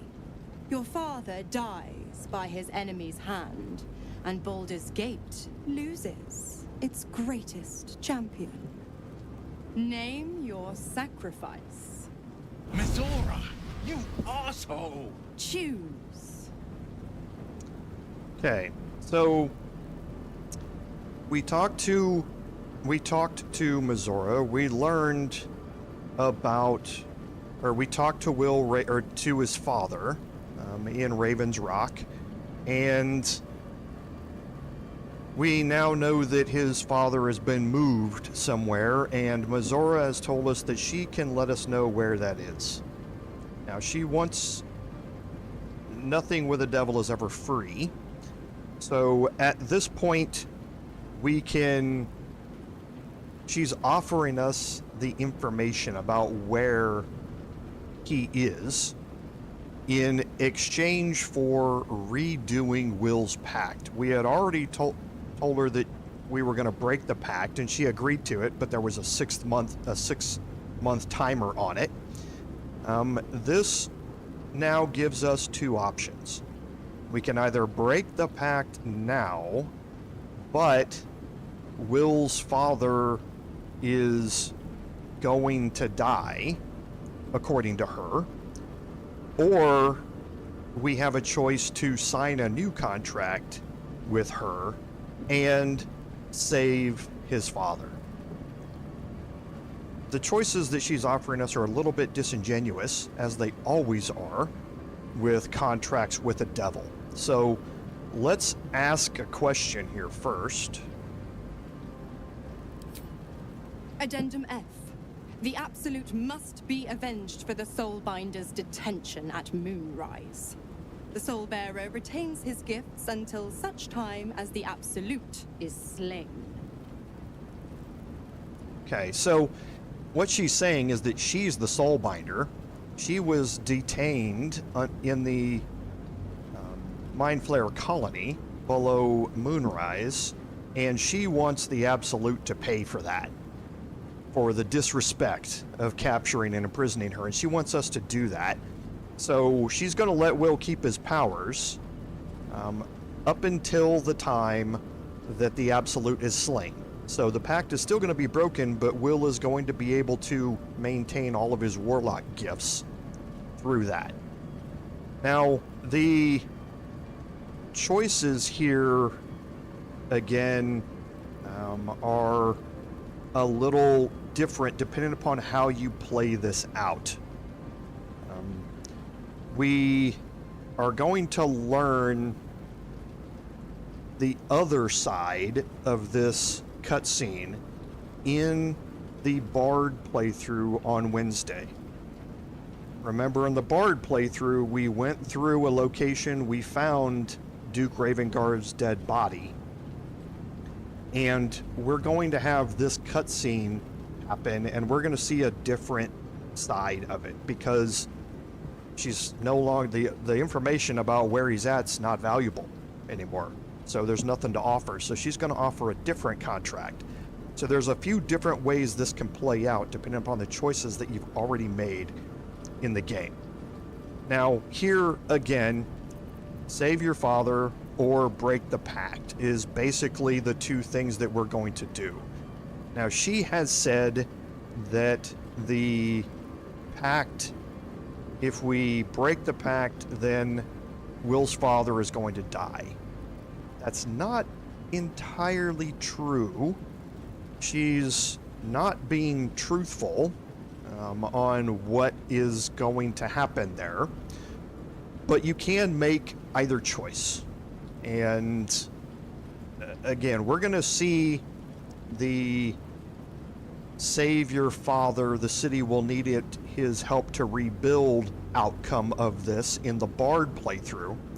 So we're going to break the pact. You damned wretch. Father. Do it. Break the pact.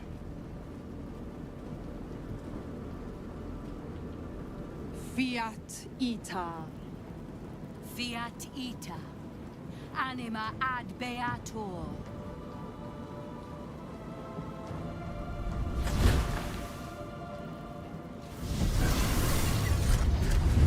Didn't think you had it in you. Seems my boy's all grown up.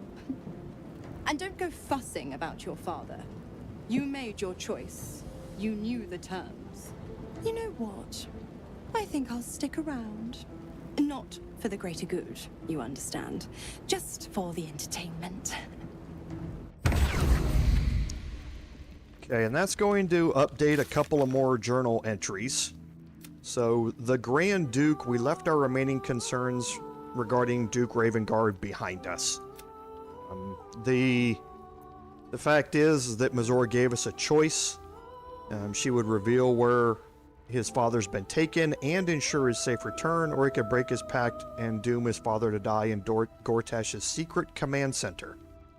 Will broke the pact, choosing his freedom over his father's life.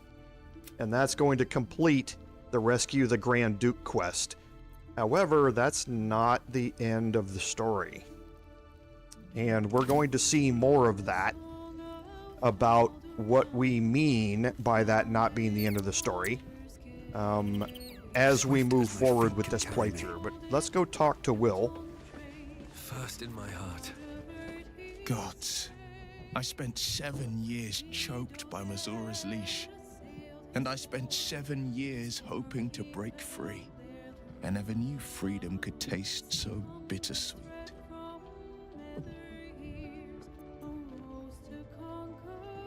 I have to believe that. I'm not the Hell's puppet in life, nor its warrior in death. The blade will be guiding his own hand. But freedom will be paid in my father's blood. Tomorrow, I celebrate my gain. Today, I mourn my loss. A moment passes. In the stillness, you find a mote of tranquility. The Raven Guard name now lives solely with me. I will make it count for something. This line gives us a little hint. I signed his life away before the Hell's Witnesses. It would be easier to drink the Styx down to the last drop than to alter his fate.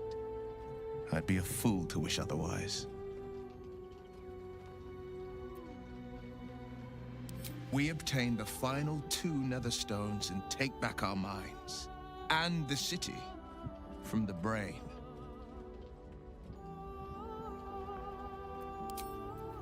Okay, and now someone has decided to stick around. I still don't know why the Oathbreaker Knight is here. And that's Mizora. Little Will's all grown up. I can't wait to see what trouble he gets into.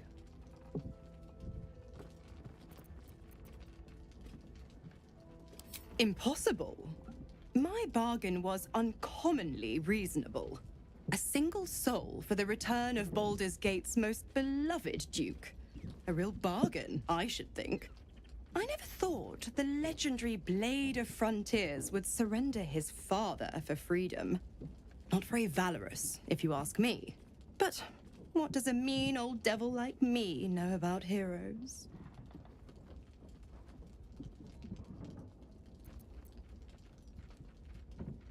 The Absolutists worked a number on me at Moonrise. And you're the best hope I've got at payback.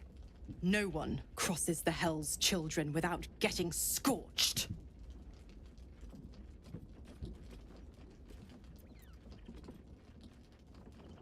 The 9 Hells of Beator.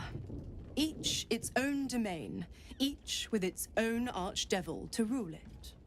I call the first Hell my home, Avernus, my mistress Zariel's realm, a torrid battleground split by the bloody waters of the Styx.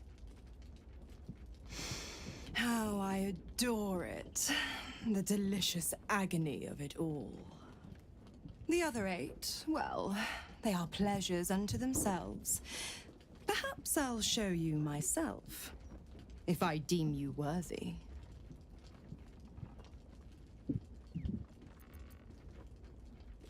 Correct. I didn't. If you must know, I was scouting the cultists on behalf of Zariel, but those cursed shadows were thick enough to fell even a half-fiend. I woke in that damned pod. It kept my body sealed and my most powerful magic silenced. But a brave, kind, benevolent soul set me free. Gallantry isn't dead after all.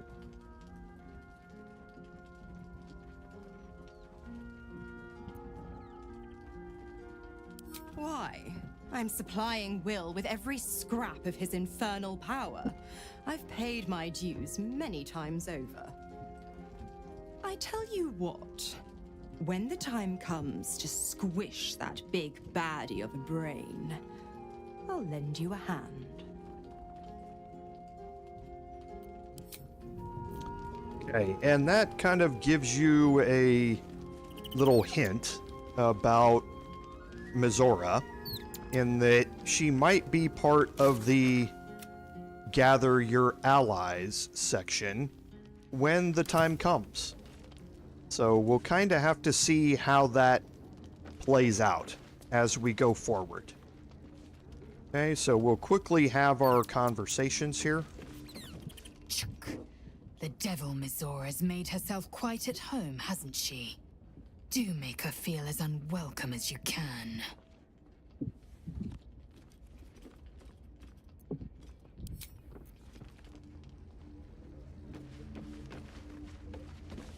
Time and again, Will's plight reinforces my decision not to pursue the path of a warlock.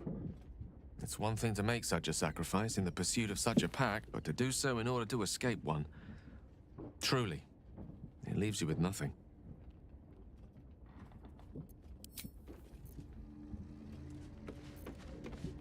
Will gave up his father to have freedom. An understandable decision. Sacrifices must be made after all. Especially if the old Duke's fall means his rise.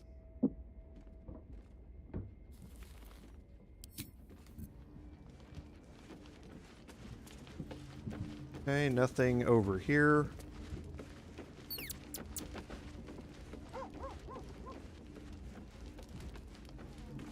I brought my own paring knife. Now I just need some ingredients, and I'm gonna make something really good, I promise. Talk to Shadowheart. Will sacrificed his own father to be free of the pact. Remarkable resolve, if you can harden your heart. The Night Singer would approve.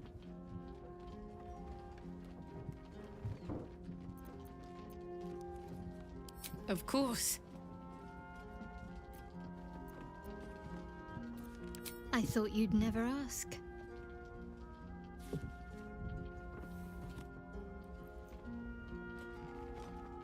It's the tusks. It's gotta be the tusks.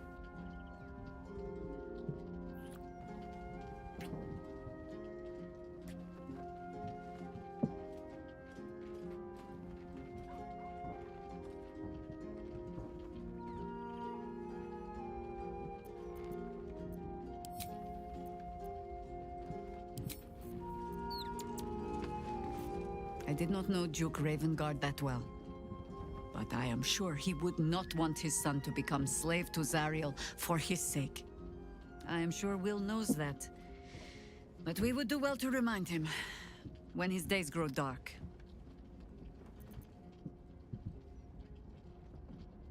No one truly understands the weight of loss until they've worn it a while. There is no shame in sharing the load when you need to.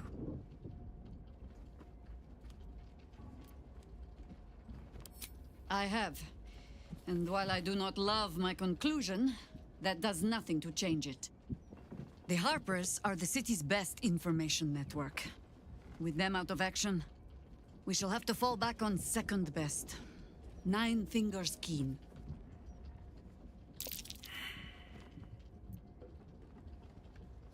Oh, if it does not, you have led a very virtuous life indeed. 9 Fingers Keen controls the guild, which in turn controls every criminal racket from Heapside to the High Hall. Nothing happens in this city that she doesn't hear of, sooner or later. How hospitable she will be to a Harper that comes begging to her guild hall, we will find out. Perhaps I will let you do the talking. And we're going to be exploring this a little bit. Possibly at the end of today. We'll see. I received a dispatch from the Grove. Life carries on there in our absence, just as nature intended. My chosen successor, Francesca, has proven to be a wise choice. Perhaps the wisest I ever made as Archdruid.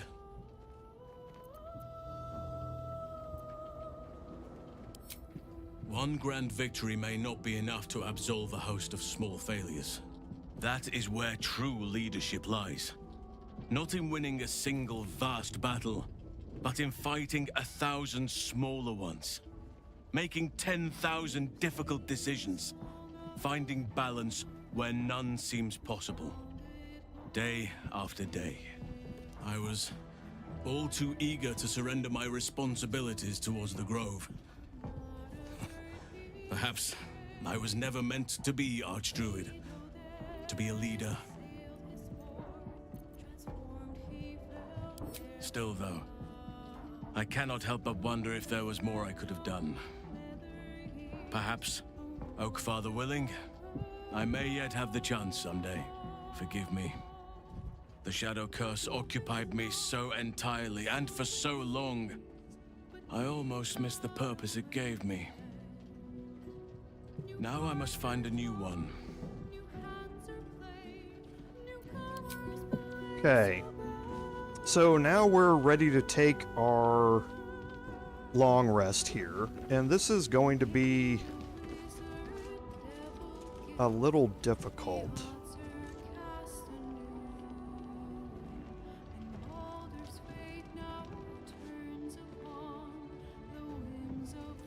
Have we not done...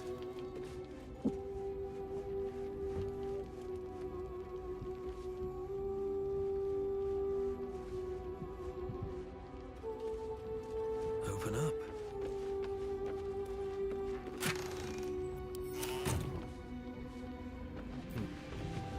Trying to remember. Spins along as it should.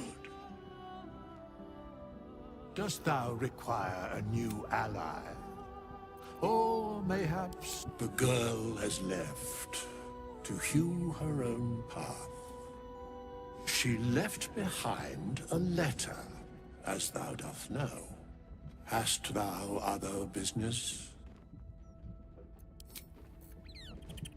Okay, so... Fate, dost thou require a new ally? Very well.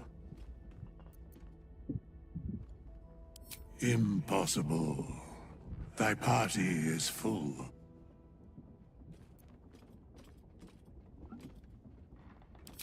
As thou desire, choose. Okay, so we must not have gone through this previously.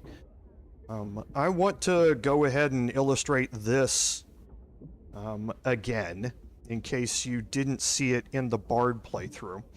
We're going to recruit Zenith Fursell here into our party. He's a cleric, but it doesn't really matter anything about him.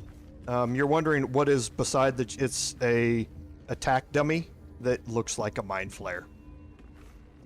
And there's another attack dummy over here. So we're gonna level up Zenith, and we do not care about any of the choices that we're going to make here.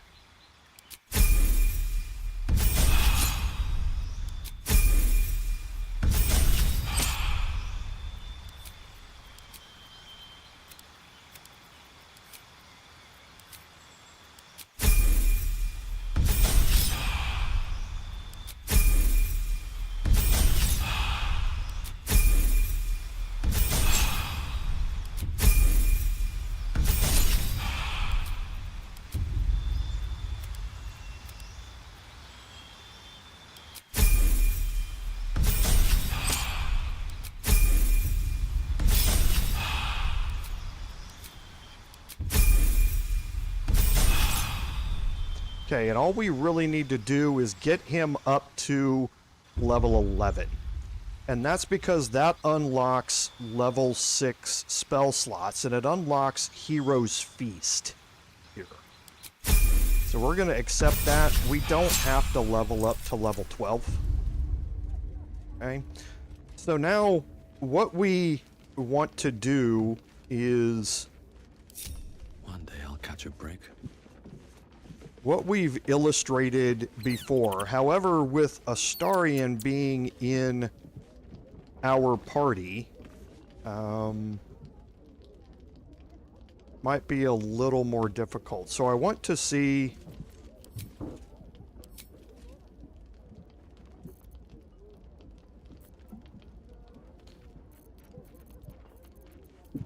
Oh, and I need to prepare it.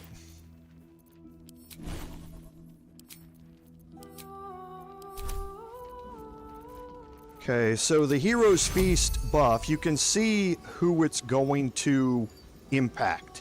So it's going to get Shadowheart, it's going to get our Paladin. It is not going to get Gale or Astarion, and that's because they are outside of the line of this. Okay, so here... And I guess I can illustrate that to Lord Henry at some point. Remind me about that when we take our next long rest as well. So I think what I'm going to do instead is I'm going to recruit Shadowheart Maybe it'll bring us closer. back into the party and remove Gale instead. Aren't you a sight for sore eyes? It seems like you have ample company. Wonderful. Okay. Very well. What's next, I wonder? Now Zenith is sitting over here. Let's try If this I way. manually control Shadowheart and bring her over here, as soon as I swap out of Zenith, she's going to start walking back to her post. But I can probably get the spell off in time. So let's see if I can manage this. I need to see where it is in my hotbar. Still breathing, despite everything.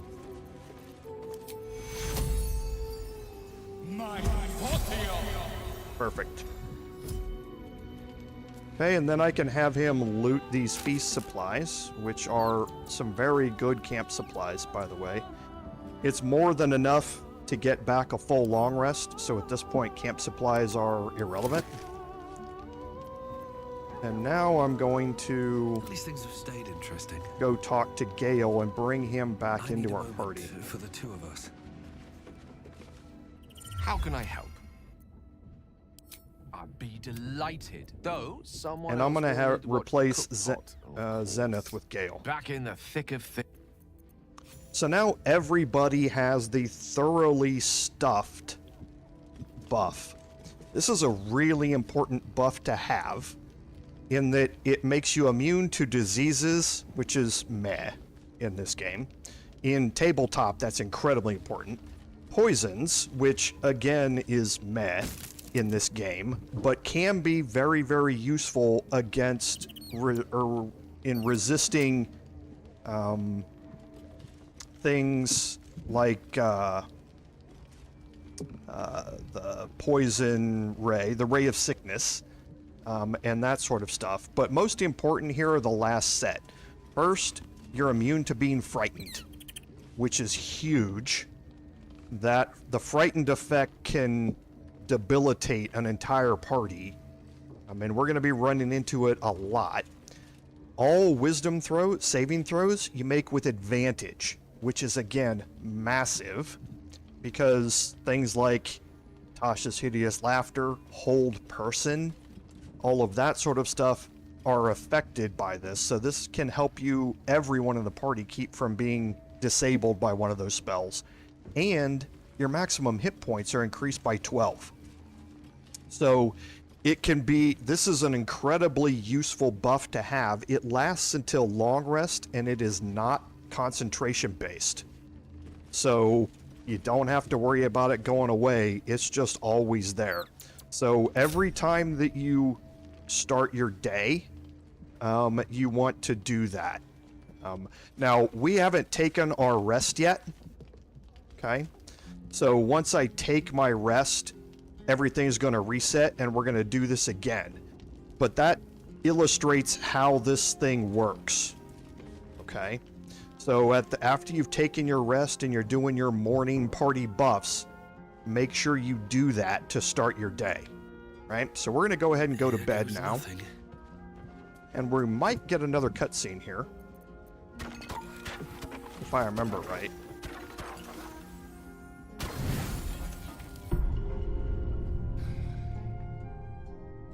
Okay, we're not going to.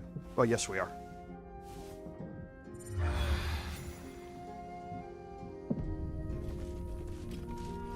Okay, no, we're not. Okay, so now we are going to do that exact same thing that we just did a second ago. We're going to put our main character over here. We're going to replace Gale with Zenith. This vessel is at thy disposal. But the vessel only stares blank. This solo. We're gonna bring face will guide Shadowheart me. back over here. I must keep going.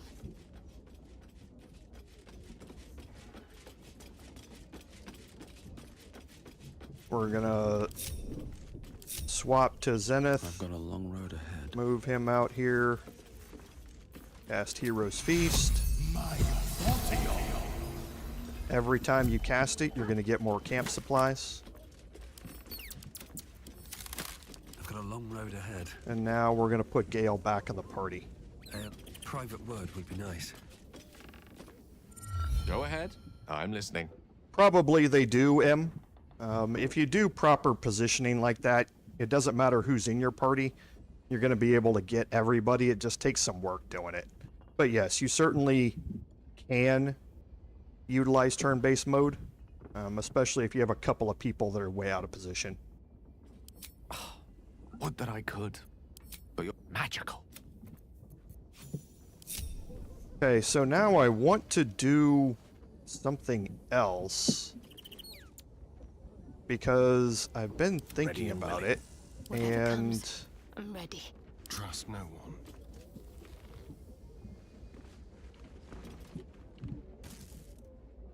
Never a dull moment. I don't have I have a lot something on my mind that I want to check on. I don't know who, if anybody has it.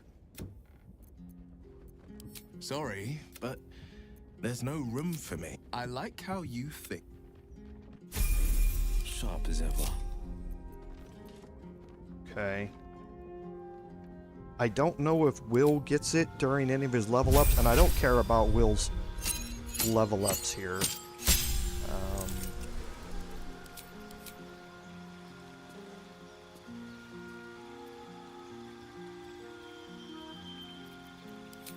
Again, I don't care about any of these.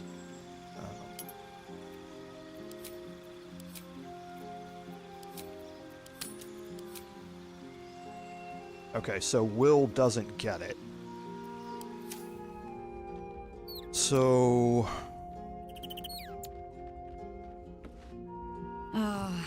I look forward to the day we show the Archduke that his tongue is not half so silvered as he thinks.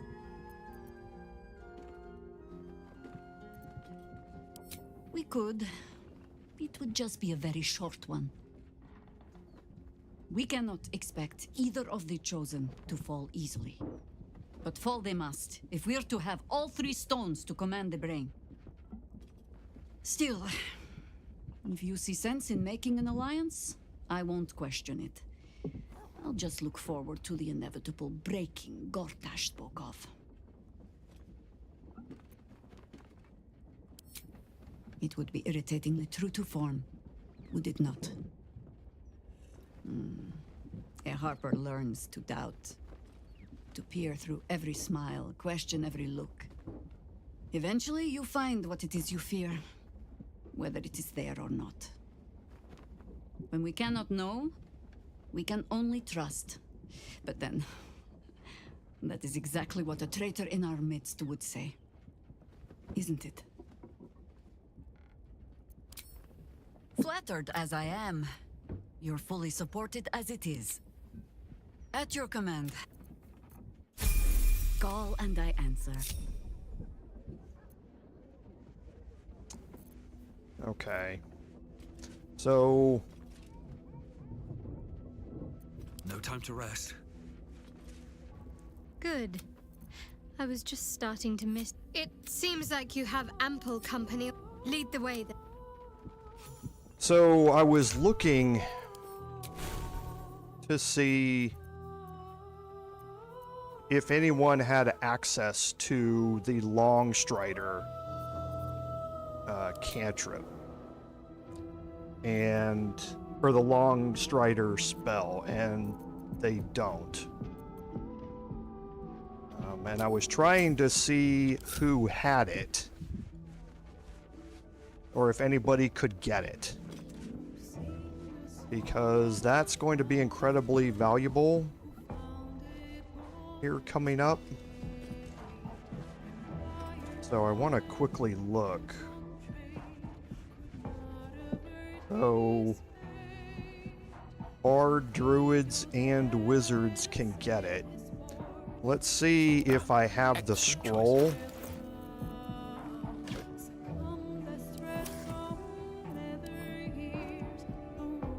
I don't.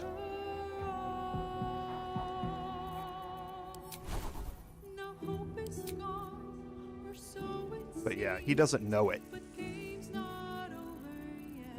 He does not know the spell. I didn't select it during his level ups.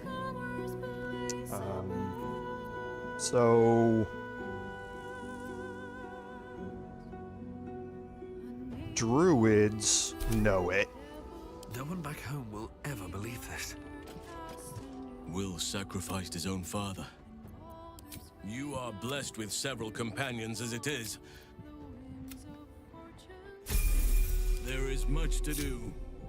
So if I level him up,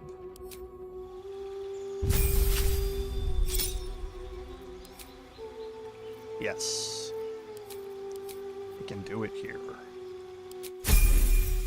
And that's all I need. I don't care about the rest of it. So now we're going to go around and buff everybody in our party with Longstrider before we go.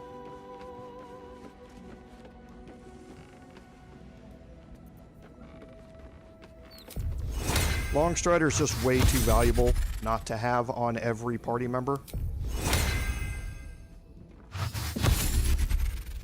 In the Bard playthrough, I obviously have It's about my time Bard in the Halsin party and they actually know it. stepped up and joined us properly. He's certainly been taking up space at camp for long enough. Now that's funny. I have never seen that interaction before. It seems like you have ample company already. Wonderful.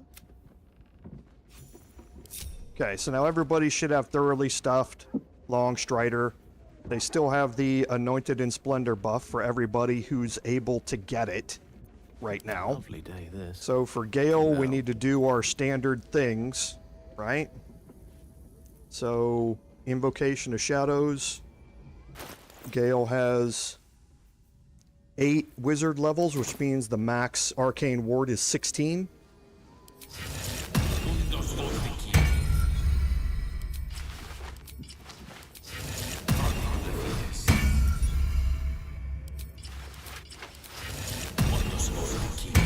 We're going to stop at 13.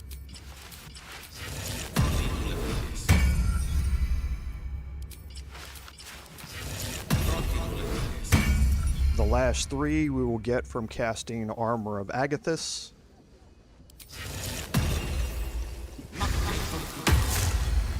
Perfect. And now I believe everybody is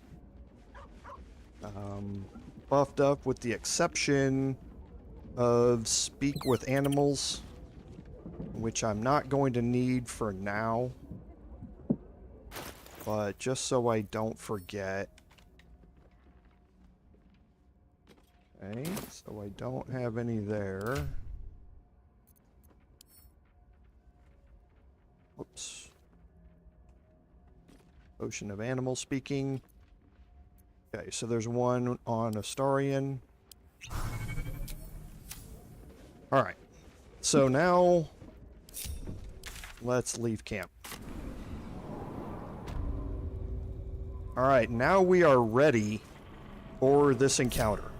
So we're going to put our paladin here, put them into hiding. This Pearl Spore Bell here, we have somewhat easy access to, in that we can jump across to it, if need be. Let's get on with it. I'll take this way. You have my attention. No, I want Shadowheart over here. I must keep going.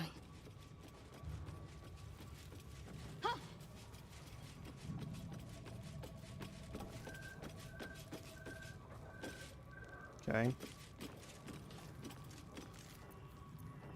Charmed, I'm sure. Gale with haste. Is going to sit here. No honor among sneaks. Keep your distance, darling. And Astarion. There.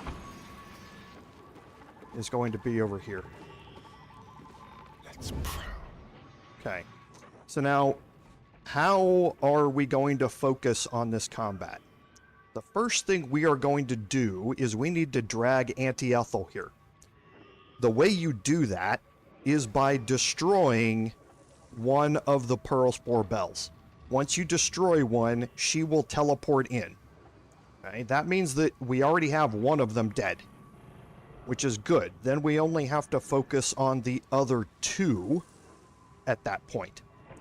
So our first priority is going to be removing the Pearl Spore bells, and if I can, and I actually have this reversed. I want Astarion here. Waiting with bated breath. And I want my Paladin next to this one. Should mind my step. Yeah. Well, hello. Okay. So the plan right now is that I'm going to kill this one from range. This is by far the hardest one to get to physically. So I'm going to kill it from range with Shadowheart. And I'm going to do that simply using her Firebolt cantrip to do it. It's fire damage. It's going to keep it from healing. I don't have to enter turn-based mode to do it. And I can just continue casting it over and over and over again until it dies. When Ethel comes in, I'm going to see where the reactions come up, what the order of initiative is at that point. And hopefully I can use a couple of attacks against the Pearl Spore Bell here to get rid of it with my Paladin. I know I'm going to be able to get rid of it with my Paladin. That's not an issue for me here. It's just how many attacks is it going to take to actually do it. Okay? But once it's done, maybe I can then take my Paladin and move into engagement range of Auntie Ethel and get the remainder of my attacks off against her. Now then we will see what's happening with Gale and Astarion at that point. Those two are going to have to go after this Pearl Spore Bell, and it's going to be harder for those two to be able to do that. Simply because, again, the spells that are available to them might not be able to kill it. Now, Gale has Fireball, and he is certainly going to cast it on the Pearl Spore Bell when he does, to see how much damage we can do. But then I'm going to have to try and take it out with Astarion. And I will do that by dipping my weapon using my bonus action in the candles here and firing the rest and firing as much as I can at the Pearl Spore Bell here. Okay. We'll just have to wait and see how it goes. So things could get, that's the plan. No plan ever survives first contact with the enemy though.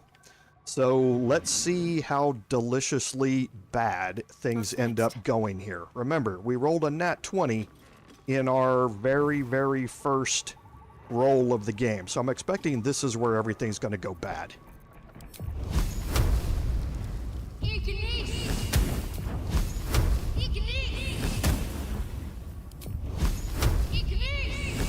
Okay. Come on, I keep clicking and it's getting out away from me.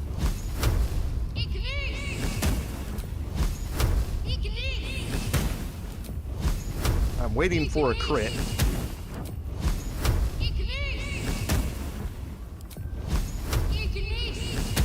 Okay. Oh, it healed right before I got into turn-based mode.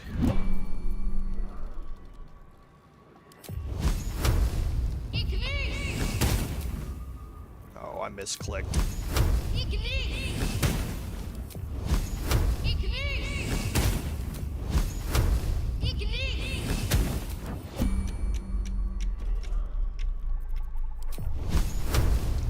we need a big hit here.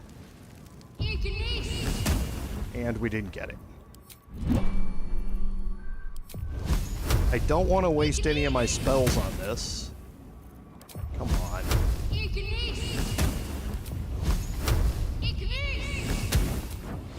And it healed again.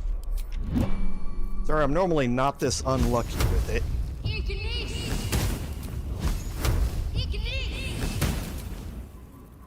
My clicking is being very bad here.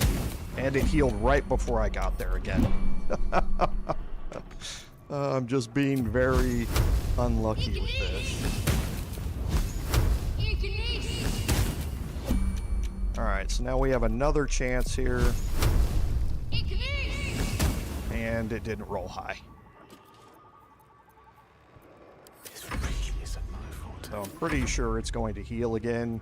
Does this count as adventuring? But I just want to check. Yeah, it did. So you don't have to do this. You can throw, you know, a fireball at it or something like that, and then go into turn-based mode and do it. But I just don't want to waste any action economy here. That's a good question. I don't know if it does or not.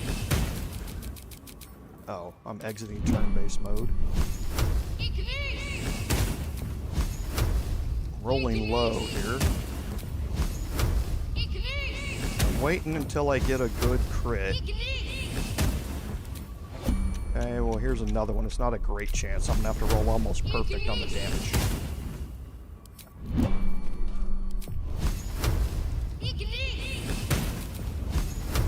This is a good one. Oh, it healed.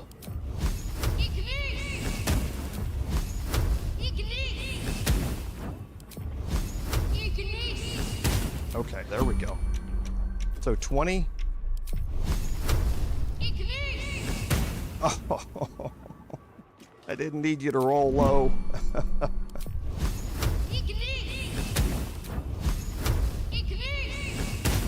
There we go. All right, here's a good chance. Perfect. No, Ethel. That wasn't very polite. You made a mockery of me, you little shit. Besting me in my own home. Did you think I could simply walk away? That said, I'm shocked and appalled. I can't believe you tried to gush me out in the open like that. After all, it's not just me anymore. What is it they say? Eating for two.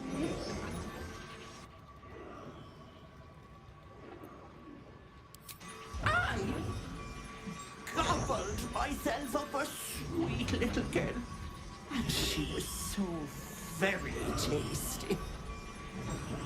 Vanra sits in my belly, growing fat with power. In time, I'll vomit her up and have myself a fresh young hag to train. I have you beat, so do the heroic thing.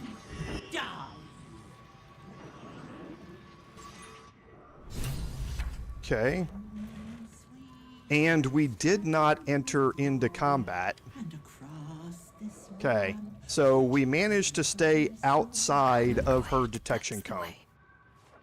Not for long, though. If she dies, she's taking Okay, and we rolled first, which is good.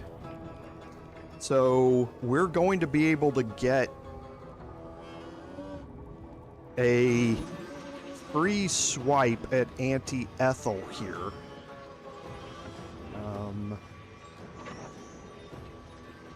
When we do this. But first, we're going to again focus on the Pearl Spore bells here. Surprised you spotted me. Can I cast a fireball right from here?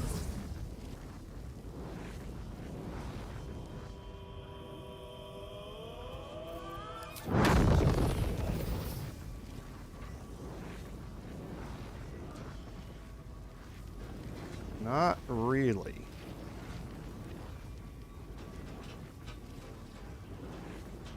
I can get it off, though. And we're going to upcast this. Because now we're doing 10 to 60.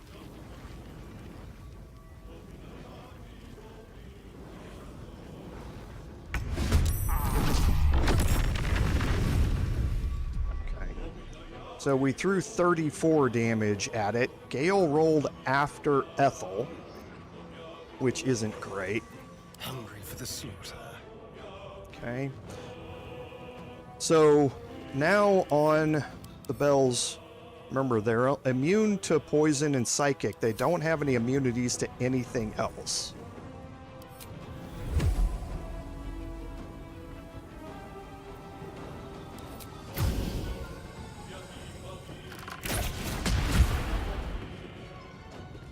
Okay, it's got 2 hit points left.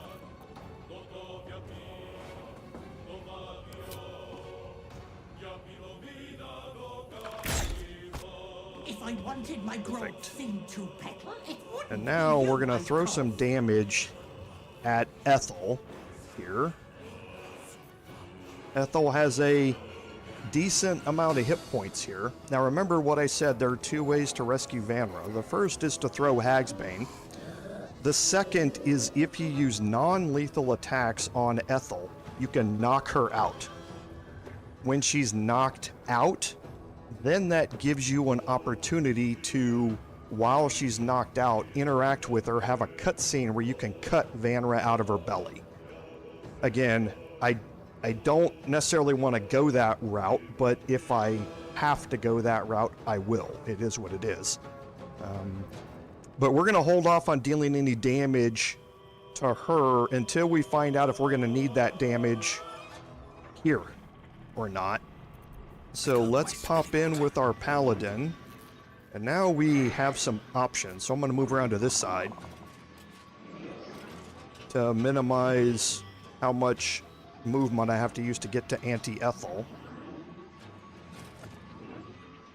Okay, and we're going to get our first attack here. Now there's something that I didn't do. I did not buff up Baldurins with the additional damage writer from the Drakethroat Glaive. So I forgot to do that. It is what it is. So hold person on her right now is going to be... Oh, I can't. It's hold monster. But any of my debilitating spells are going to be really, really hard to hit with her right now. So I'm going to focus on the Pearl Spore Bells. And once I'm into combat, then I might throw Radiant damage on top of this. With Inquisitor's Might. We'll see. Okay, so that took off a little more than a third, but I rolled after Ethel here, which is not great.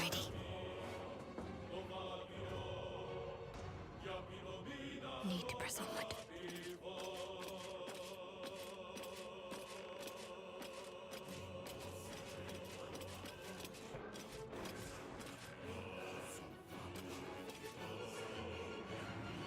Okay, so for this,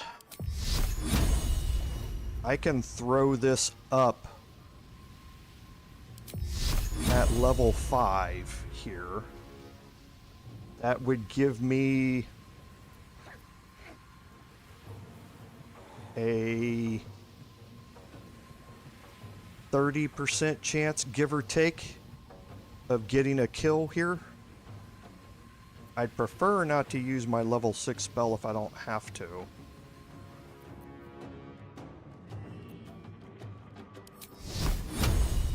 I could throw Flame Strike at it as well. But that would, again, a max of 60.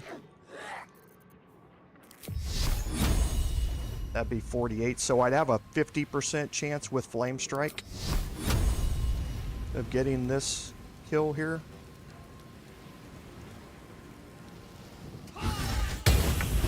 And we did. So now Anti-Ethel's completely vulnerable to us. Okay. So let's throw in our spiritual weapon here. Because on her next turn, she is going to summon her minions into this room. So now Astarion can deal damage to her. And we have some options for that. Now looking at Ethel, she doesn't have any resistances. So she has alert, that's why she rolls so high in the initiative. Yeah, she's got magic resistance. Okay, so nothing else here. So we're going to drop in our bonus action with Hunter's Mark.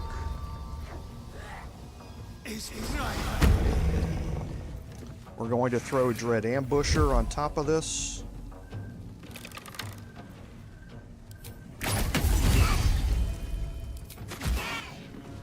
Action Surge.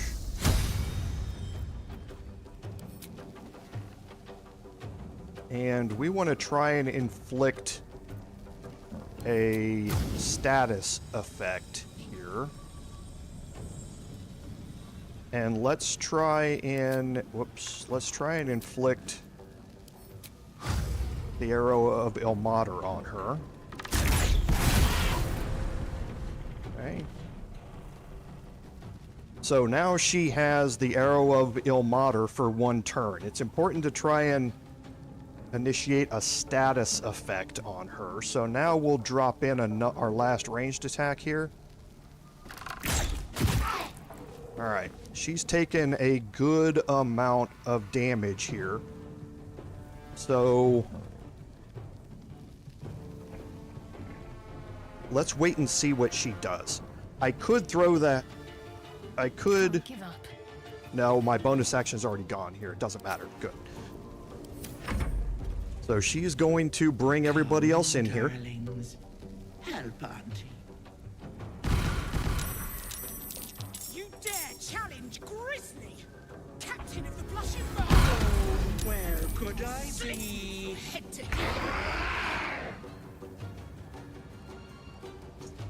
Okay, and now Gale's turn, and you can see which one's the real Auntie Ethel here. So actually, I think, yeah, see, the other ones, because of my invisibility, I revealed some of them. But the ones with the status effect is the real Auntie Ethel here. Okay, so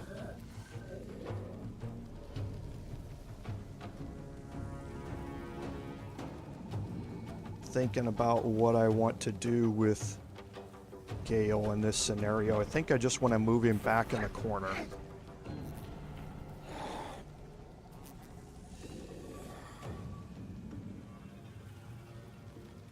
Because what I don't want is for any of them to be able to get behind me and shove me into a chasm, which they will very, very easily do.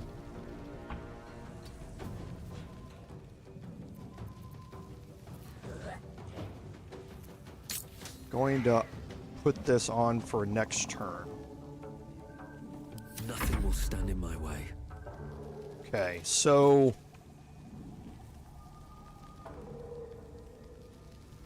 we do have enough to get there. However, I don't want to kill her. Now that I think about it, I should have saved Shadowheart's. Actually, I can do it now. Oh, I can't, because jump is going to take my bonus action. No, it won't. Okay, I think I've got a plan here. Okay, so we're going to action search.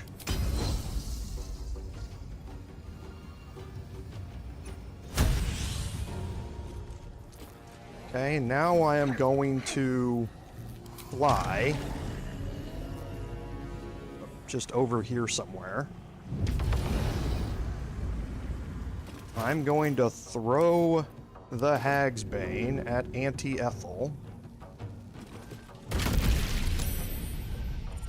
What did you... Stay down, Vanra! No!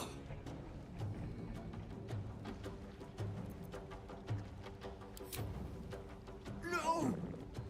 Stay down!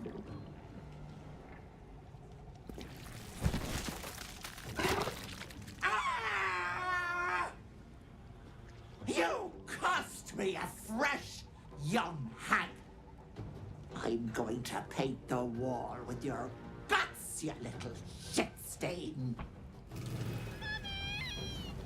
Okay, and there's Vanra, and now I can move the rest of this way in here and kill, hopefully, Auntie Ethel.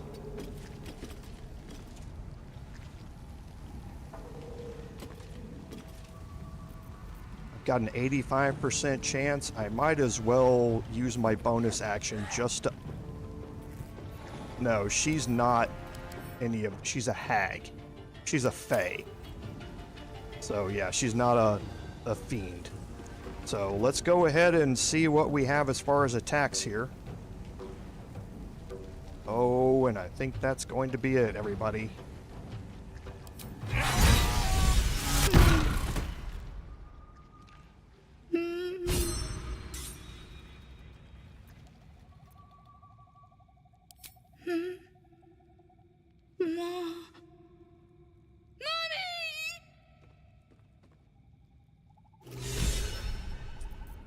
I'm a little shocked. That went about as well as it... Well, that went as well as it possibly could go.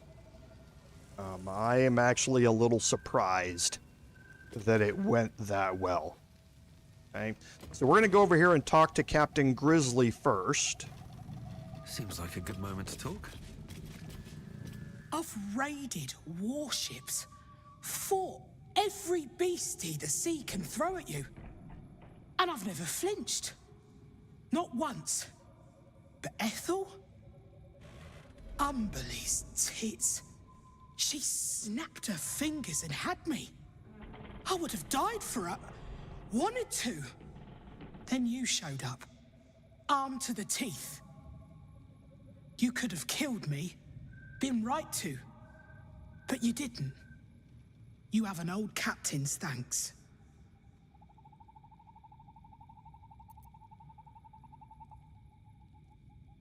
Oh, shut up. You saved me when you didn't have to. Accept the damn thank you. You're welcome in the Maid. Anytime. The old girl is as much your home as she is mine. And I'll gut anyone who says otherwise. Okay, so now we also have around here the various masks that are still here. Much like Act 1, almost all of them are too far gone to remember who or what they are. In this case, Captain Grizzly is the only one who is of their right mind. Auntie! Where is Auntie? Light on my feet.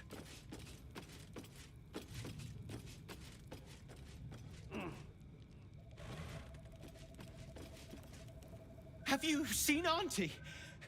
I need to find her before they come back.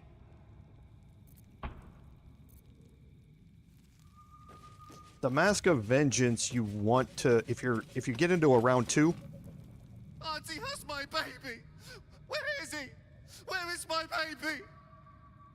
He's a berserker barbarian. You definitely want to get out in front of him, if you can. But again, the easiest way to fight them is to not fight them at all. They have large numbers of hit points, and you want to focus everything on Auntie Ethel instead. I do want to talk to Grizzly and see if there's any more dialogue. I've never tried I'm that. going to find a barrel of whiskey and drink it. Oh, bloody hells. Okay, so we can search Auntie Ethel here. And on her, we can pick up a few things. So the first is Coralon's Grace. You remember this from Act 1. If you don't have it, there's another chance to get it here. It gives you a +1 bonus to unarmed attack rolls. The other benefit is also when the wielder's not wearing armor, they receive a +2 bonus to saving throws. For your monk class, this could be very useful for the Way of the Open Hand monks, where you are able to use your monk attacks or your unarmed Flurry of Blows attacks as a bonus action, because if you have Coralon's Grace equipped, you're no longer unarmed, and you're not going to gain a bonus to the attack rolls and damage, but you will utilizing your Flurry of Blows, which you put this staff away temporarily and strike out with your hands. If you're also working on your unarmored defense monk builds, then having the +2 bonus to saving throws is also very useful. You get the Tarnished Charm, makes it easier for the wearer to succeed saving throws.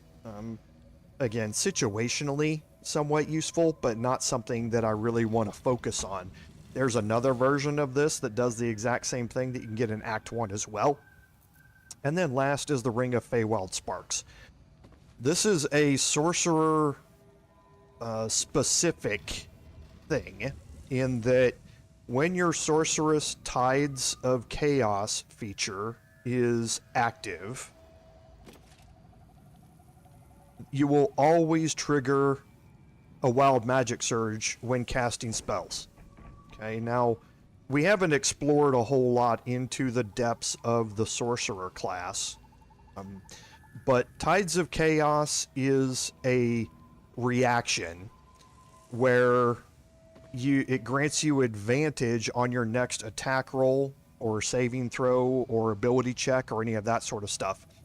And it comes with a chance of a Wild Magic Surge of 50%. Normally, I think the chance of a Wild Magic Surge is only 5%. When you use the Tides of Chaos, it increases that to 50%.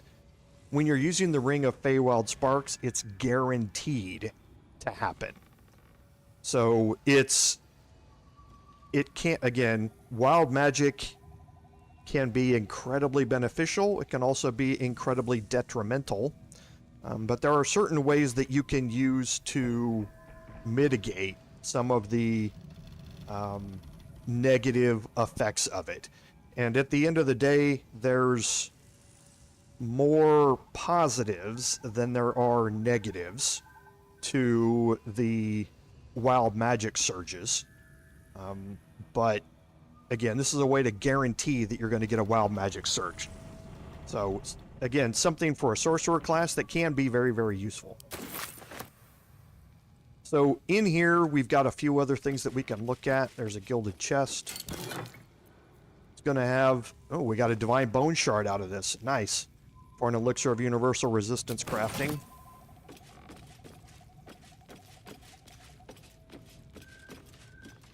I've never interacted with the barrel stock. Nothing. Okay. And I forgot about using the haste spores again. I forgot about it in my personal playthrough too. I didn't necessarily need it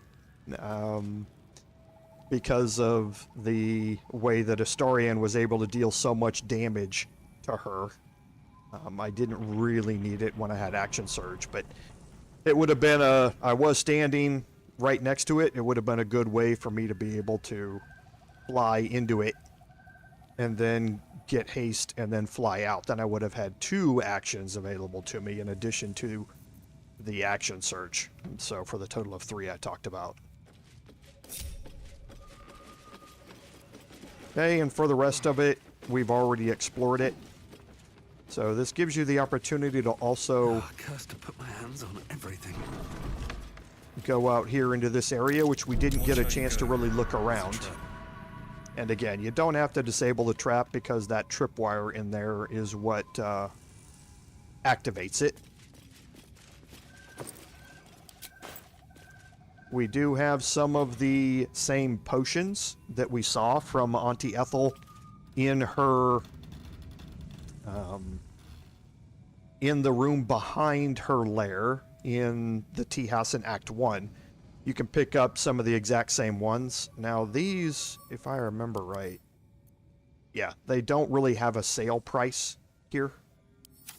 So they're not really worth picking up. There are some really good crafting supplies down here.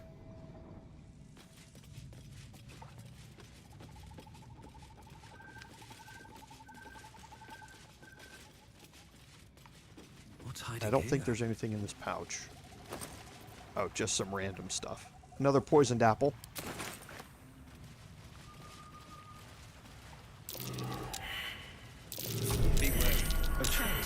Almost forgot about those. Just like in the previous lair, you have to be able to to perceive these to be able to disarm them. So these peculiar flowers are, again, just like previous, they're going to explode when you get close to them. You don't have to worry about them. That's just a way to block off this passage. We don't have to go that way. We can go back the way that we came in. Okay. So that was a very well executed takedown of the Hag. So Vanra has been saved. The Hag is dead. We need to go back and talk to all of those people. And again, we don't have to walk our way out of here, but...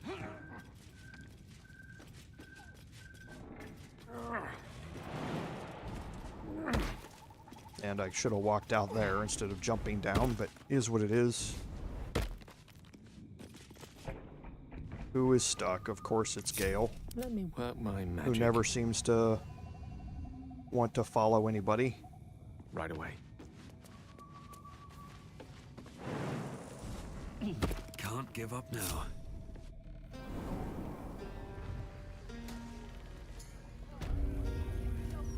Okay, now up here at the Blushing Mermaid, you're going to see something. The gods are watching me. And there's a lot of dead bodies up here. Okay, so remember what I told you is that if you expose Auntie Ethel as Captain Grizzly here at the start, all of the tipplesome patrons are going to turn into red caps. You can see the red caps that spawn up here. Okay, so there are 6 or 7 of them, I believe, that spawn. Things can get a little sporty up here because, again, these red caps can hit pretty hard. So if you want to make sure that everybody in here comes out without a scratch.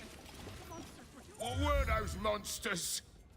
If there is so much as a scratch on you, I'm going to ruin Grizzly. Dad, breathe. I'm all right. And you, thank you for stopping those, whatever they were. Okay, so you can see that we have basically saved everybody up here.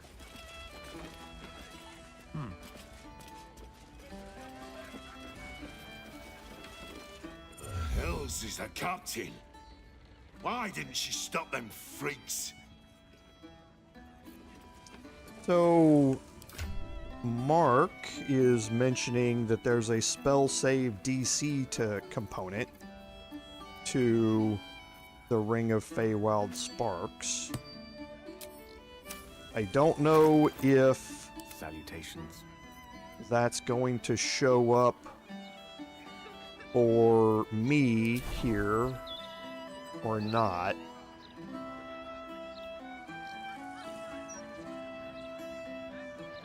So my spell save DC right now is 14 on Gale.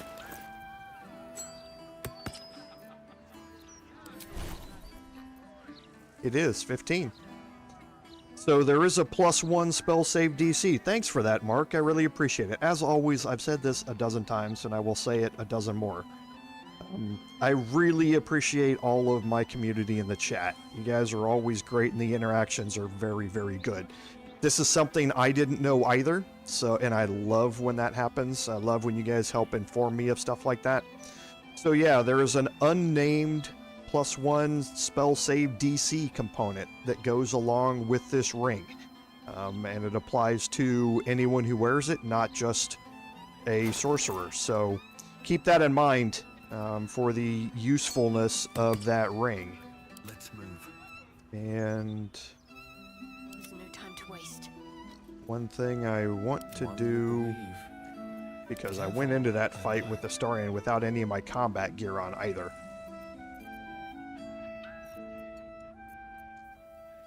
I have a lot on my mind, and Where's Shadowheart? Okay, it's not Shadowheart that has it, it's Gale that has it.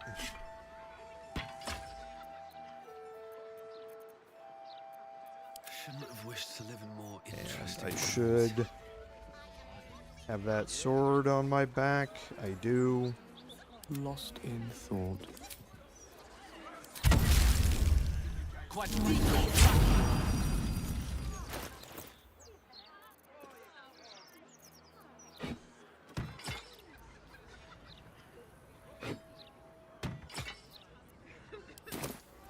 All right. What now? What's up for discussion? I've seen some dark shit down at the Maid, but I had never seen anything like them monsters. Thank you for taking them down.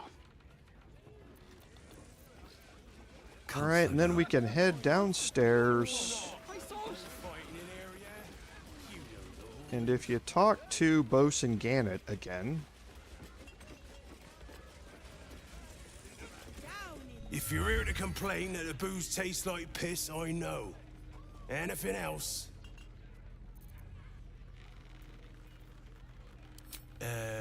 Redcap? One of them pointy-looking fuckers? You know, I thought I saw it... Magic tickles your senses. Someone, or something, has tampered with his memory. Sorry, mate. Only red near as my patrons' faces when they've had a few too many. Take it easy, yeah?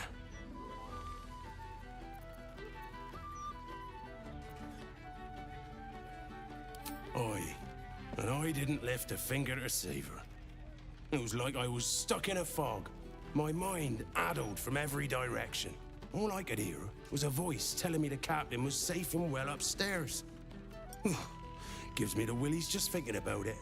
Captain said you're one of us now, so far as I'm concerned, you're part of the crew, mate. Welcome to the Maid. So his conversation is a little bit bugged in the way that you do it, because he, at the start, says that he doesn't know what's happening, and his brain is a little addled.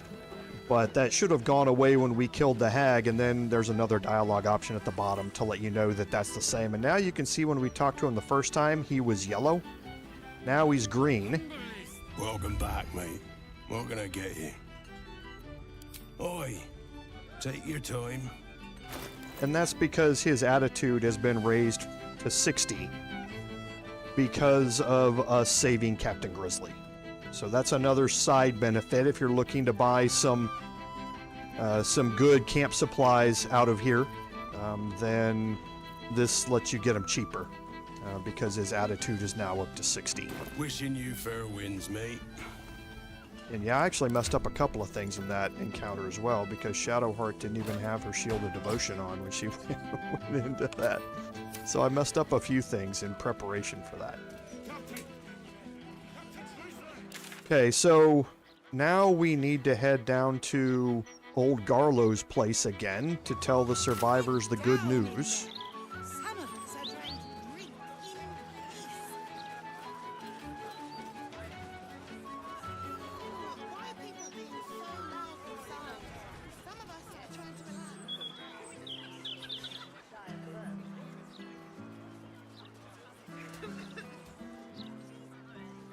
I'd never let the kids play out in the street. 6, 7. Tash needs to send a steel watch through here.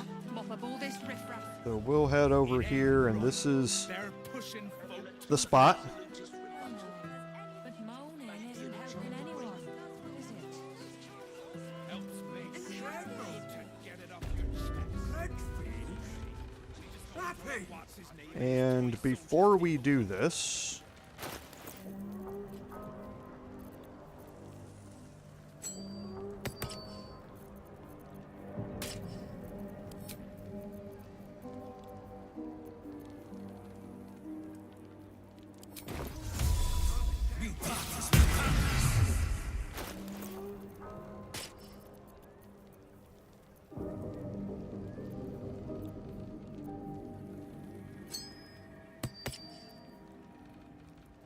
yeah, boy, I went into that completely unprepared.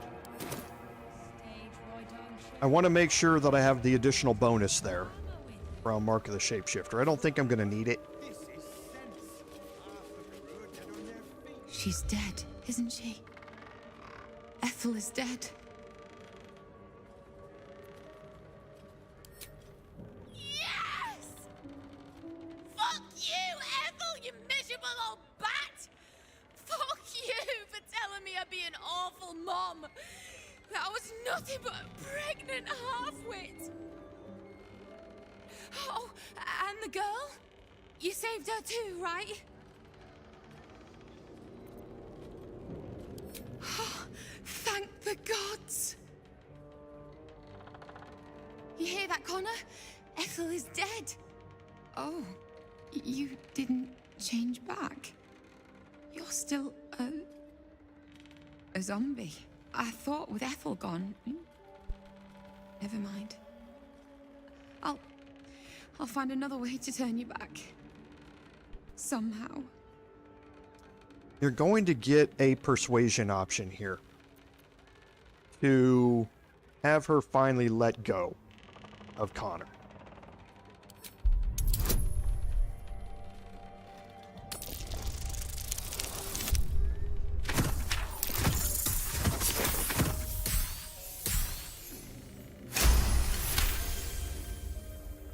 I know. Damn it. I know. Connor. I love you. I've loved you since we were kids. And you picked me bluebells and asked me to the summer fair. But you're gone. And this thing isn't you. Not anymore.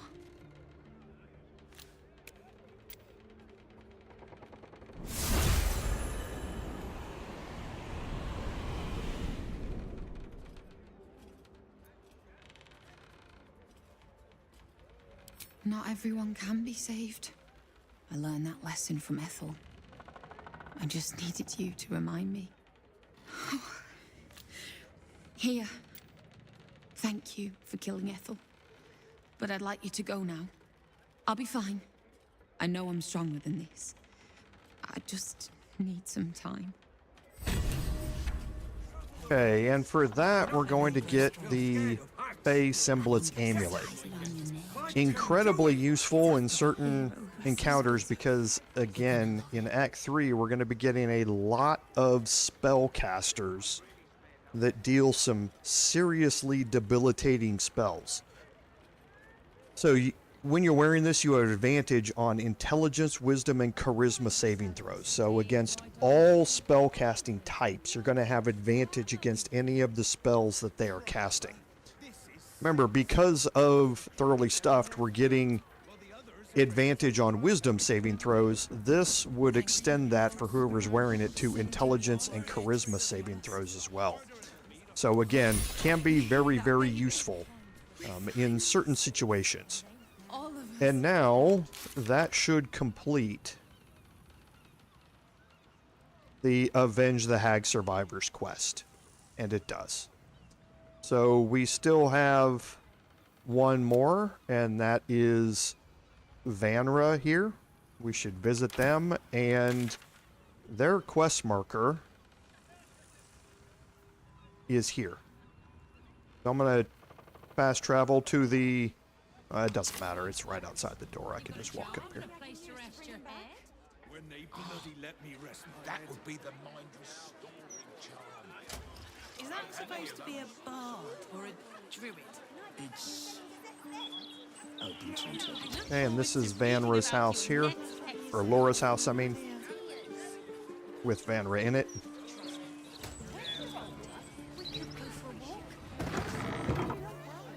Mommy! Mommy! It's alright, Vanra. We'll stay right here.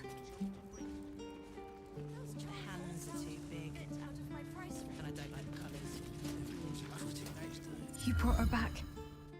You brought back my sweet, sweet girl. It was everything. I'll never forget it. Here. A token from the pirate life I left behind. Thank you for being braver than half this city put together. Okay, and for this you're going to get 2 items. So the first is the Amulet of the Wind Rider.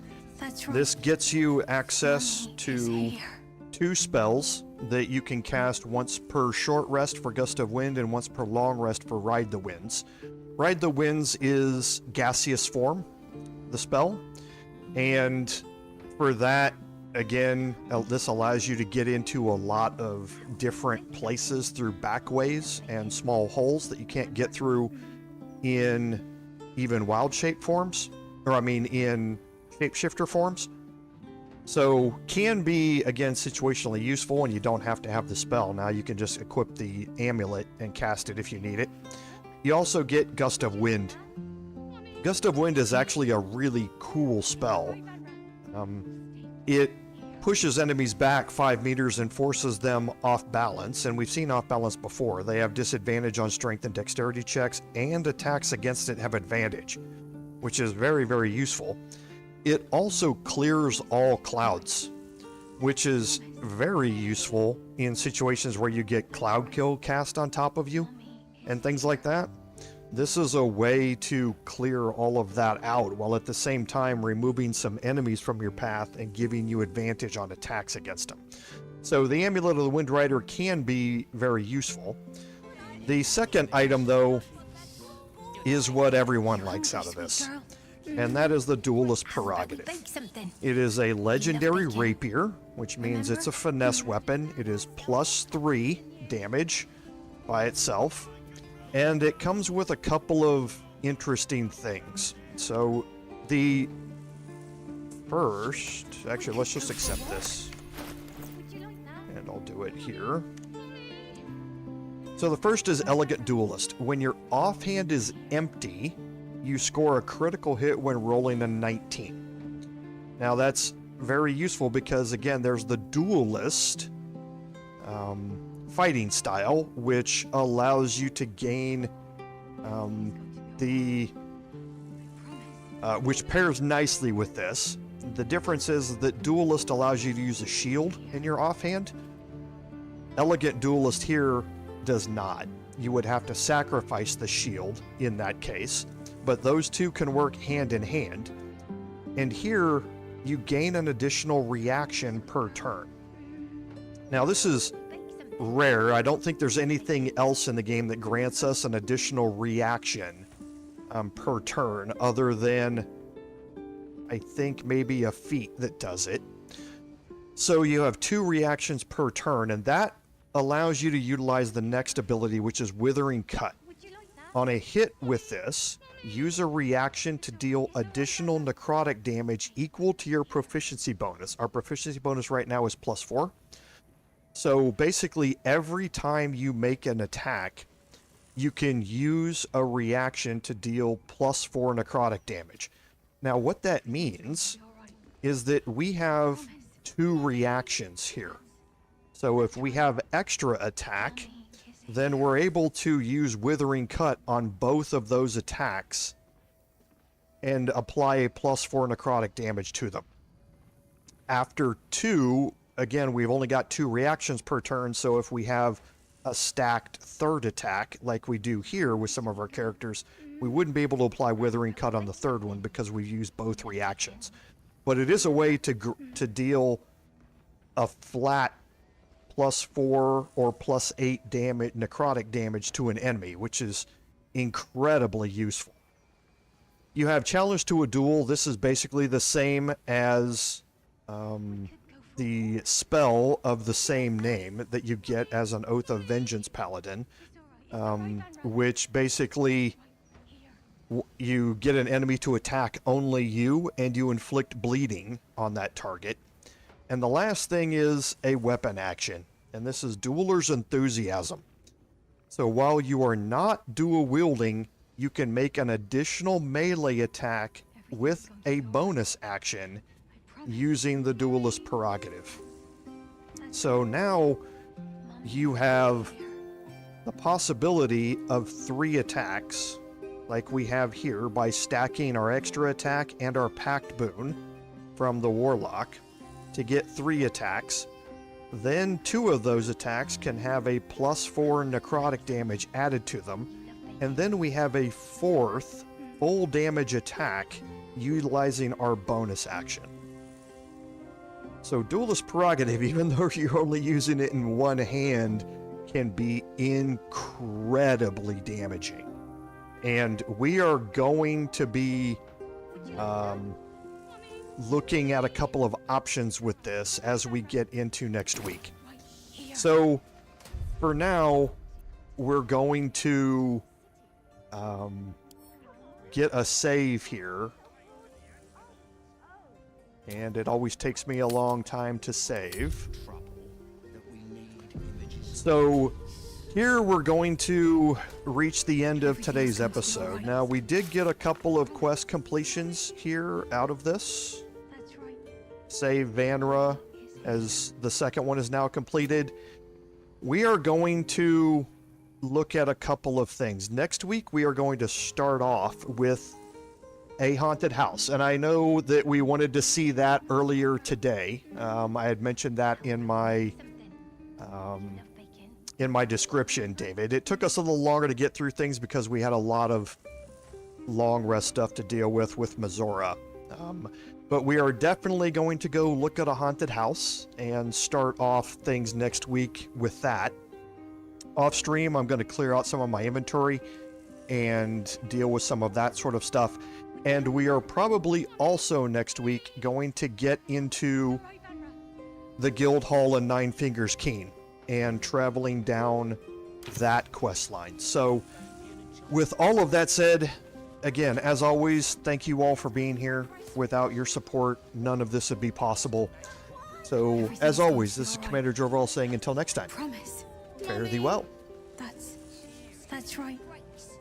Mummy is here.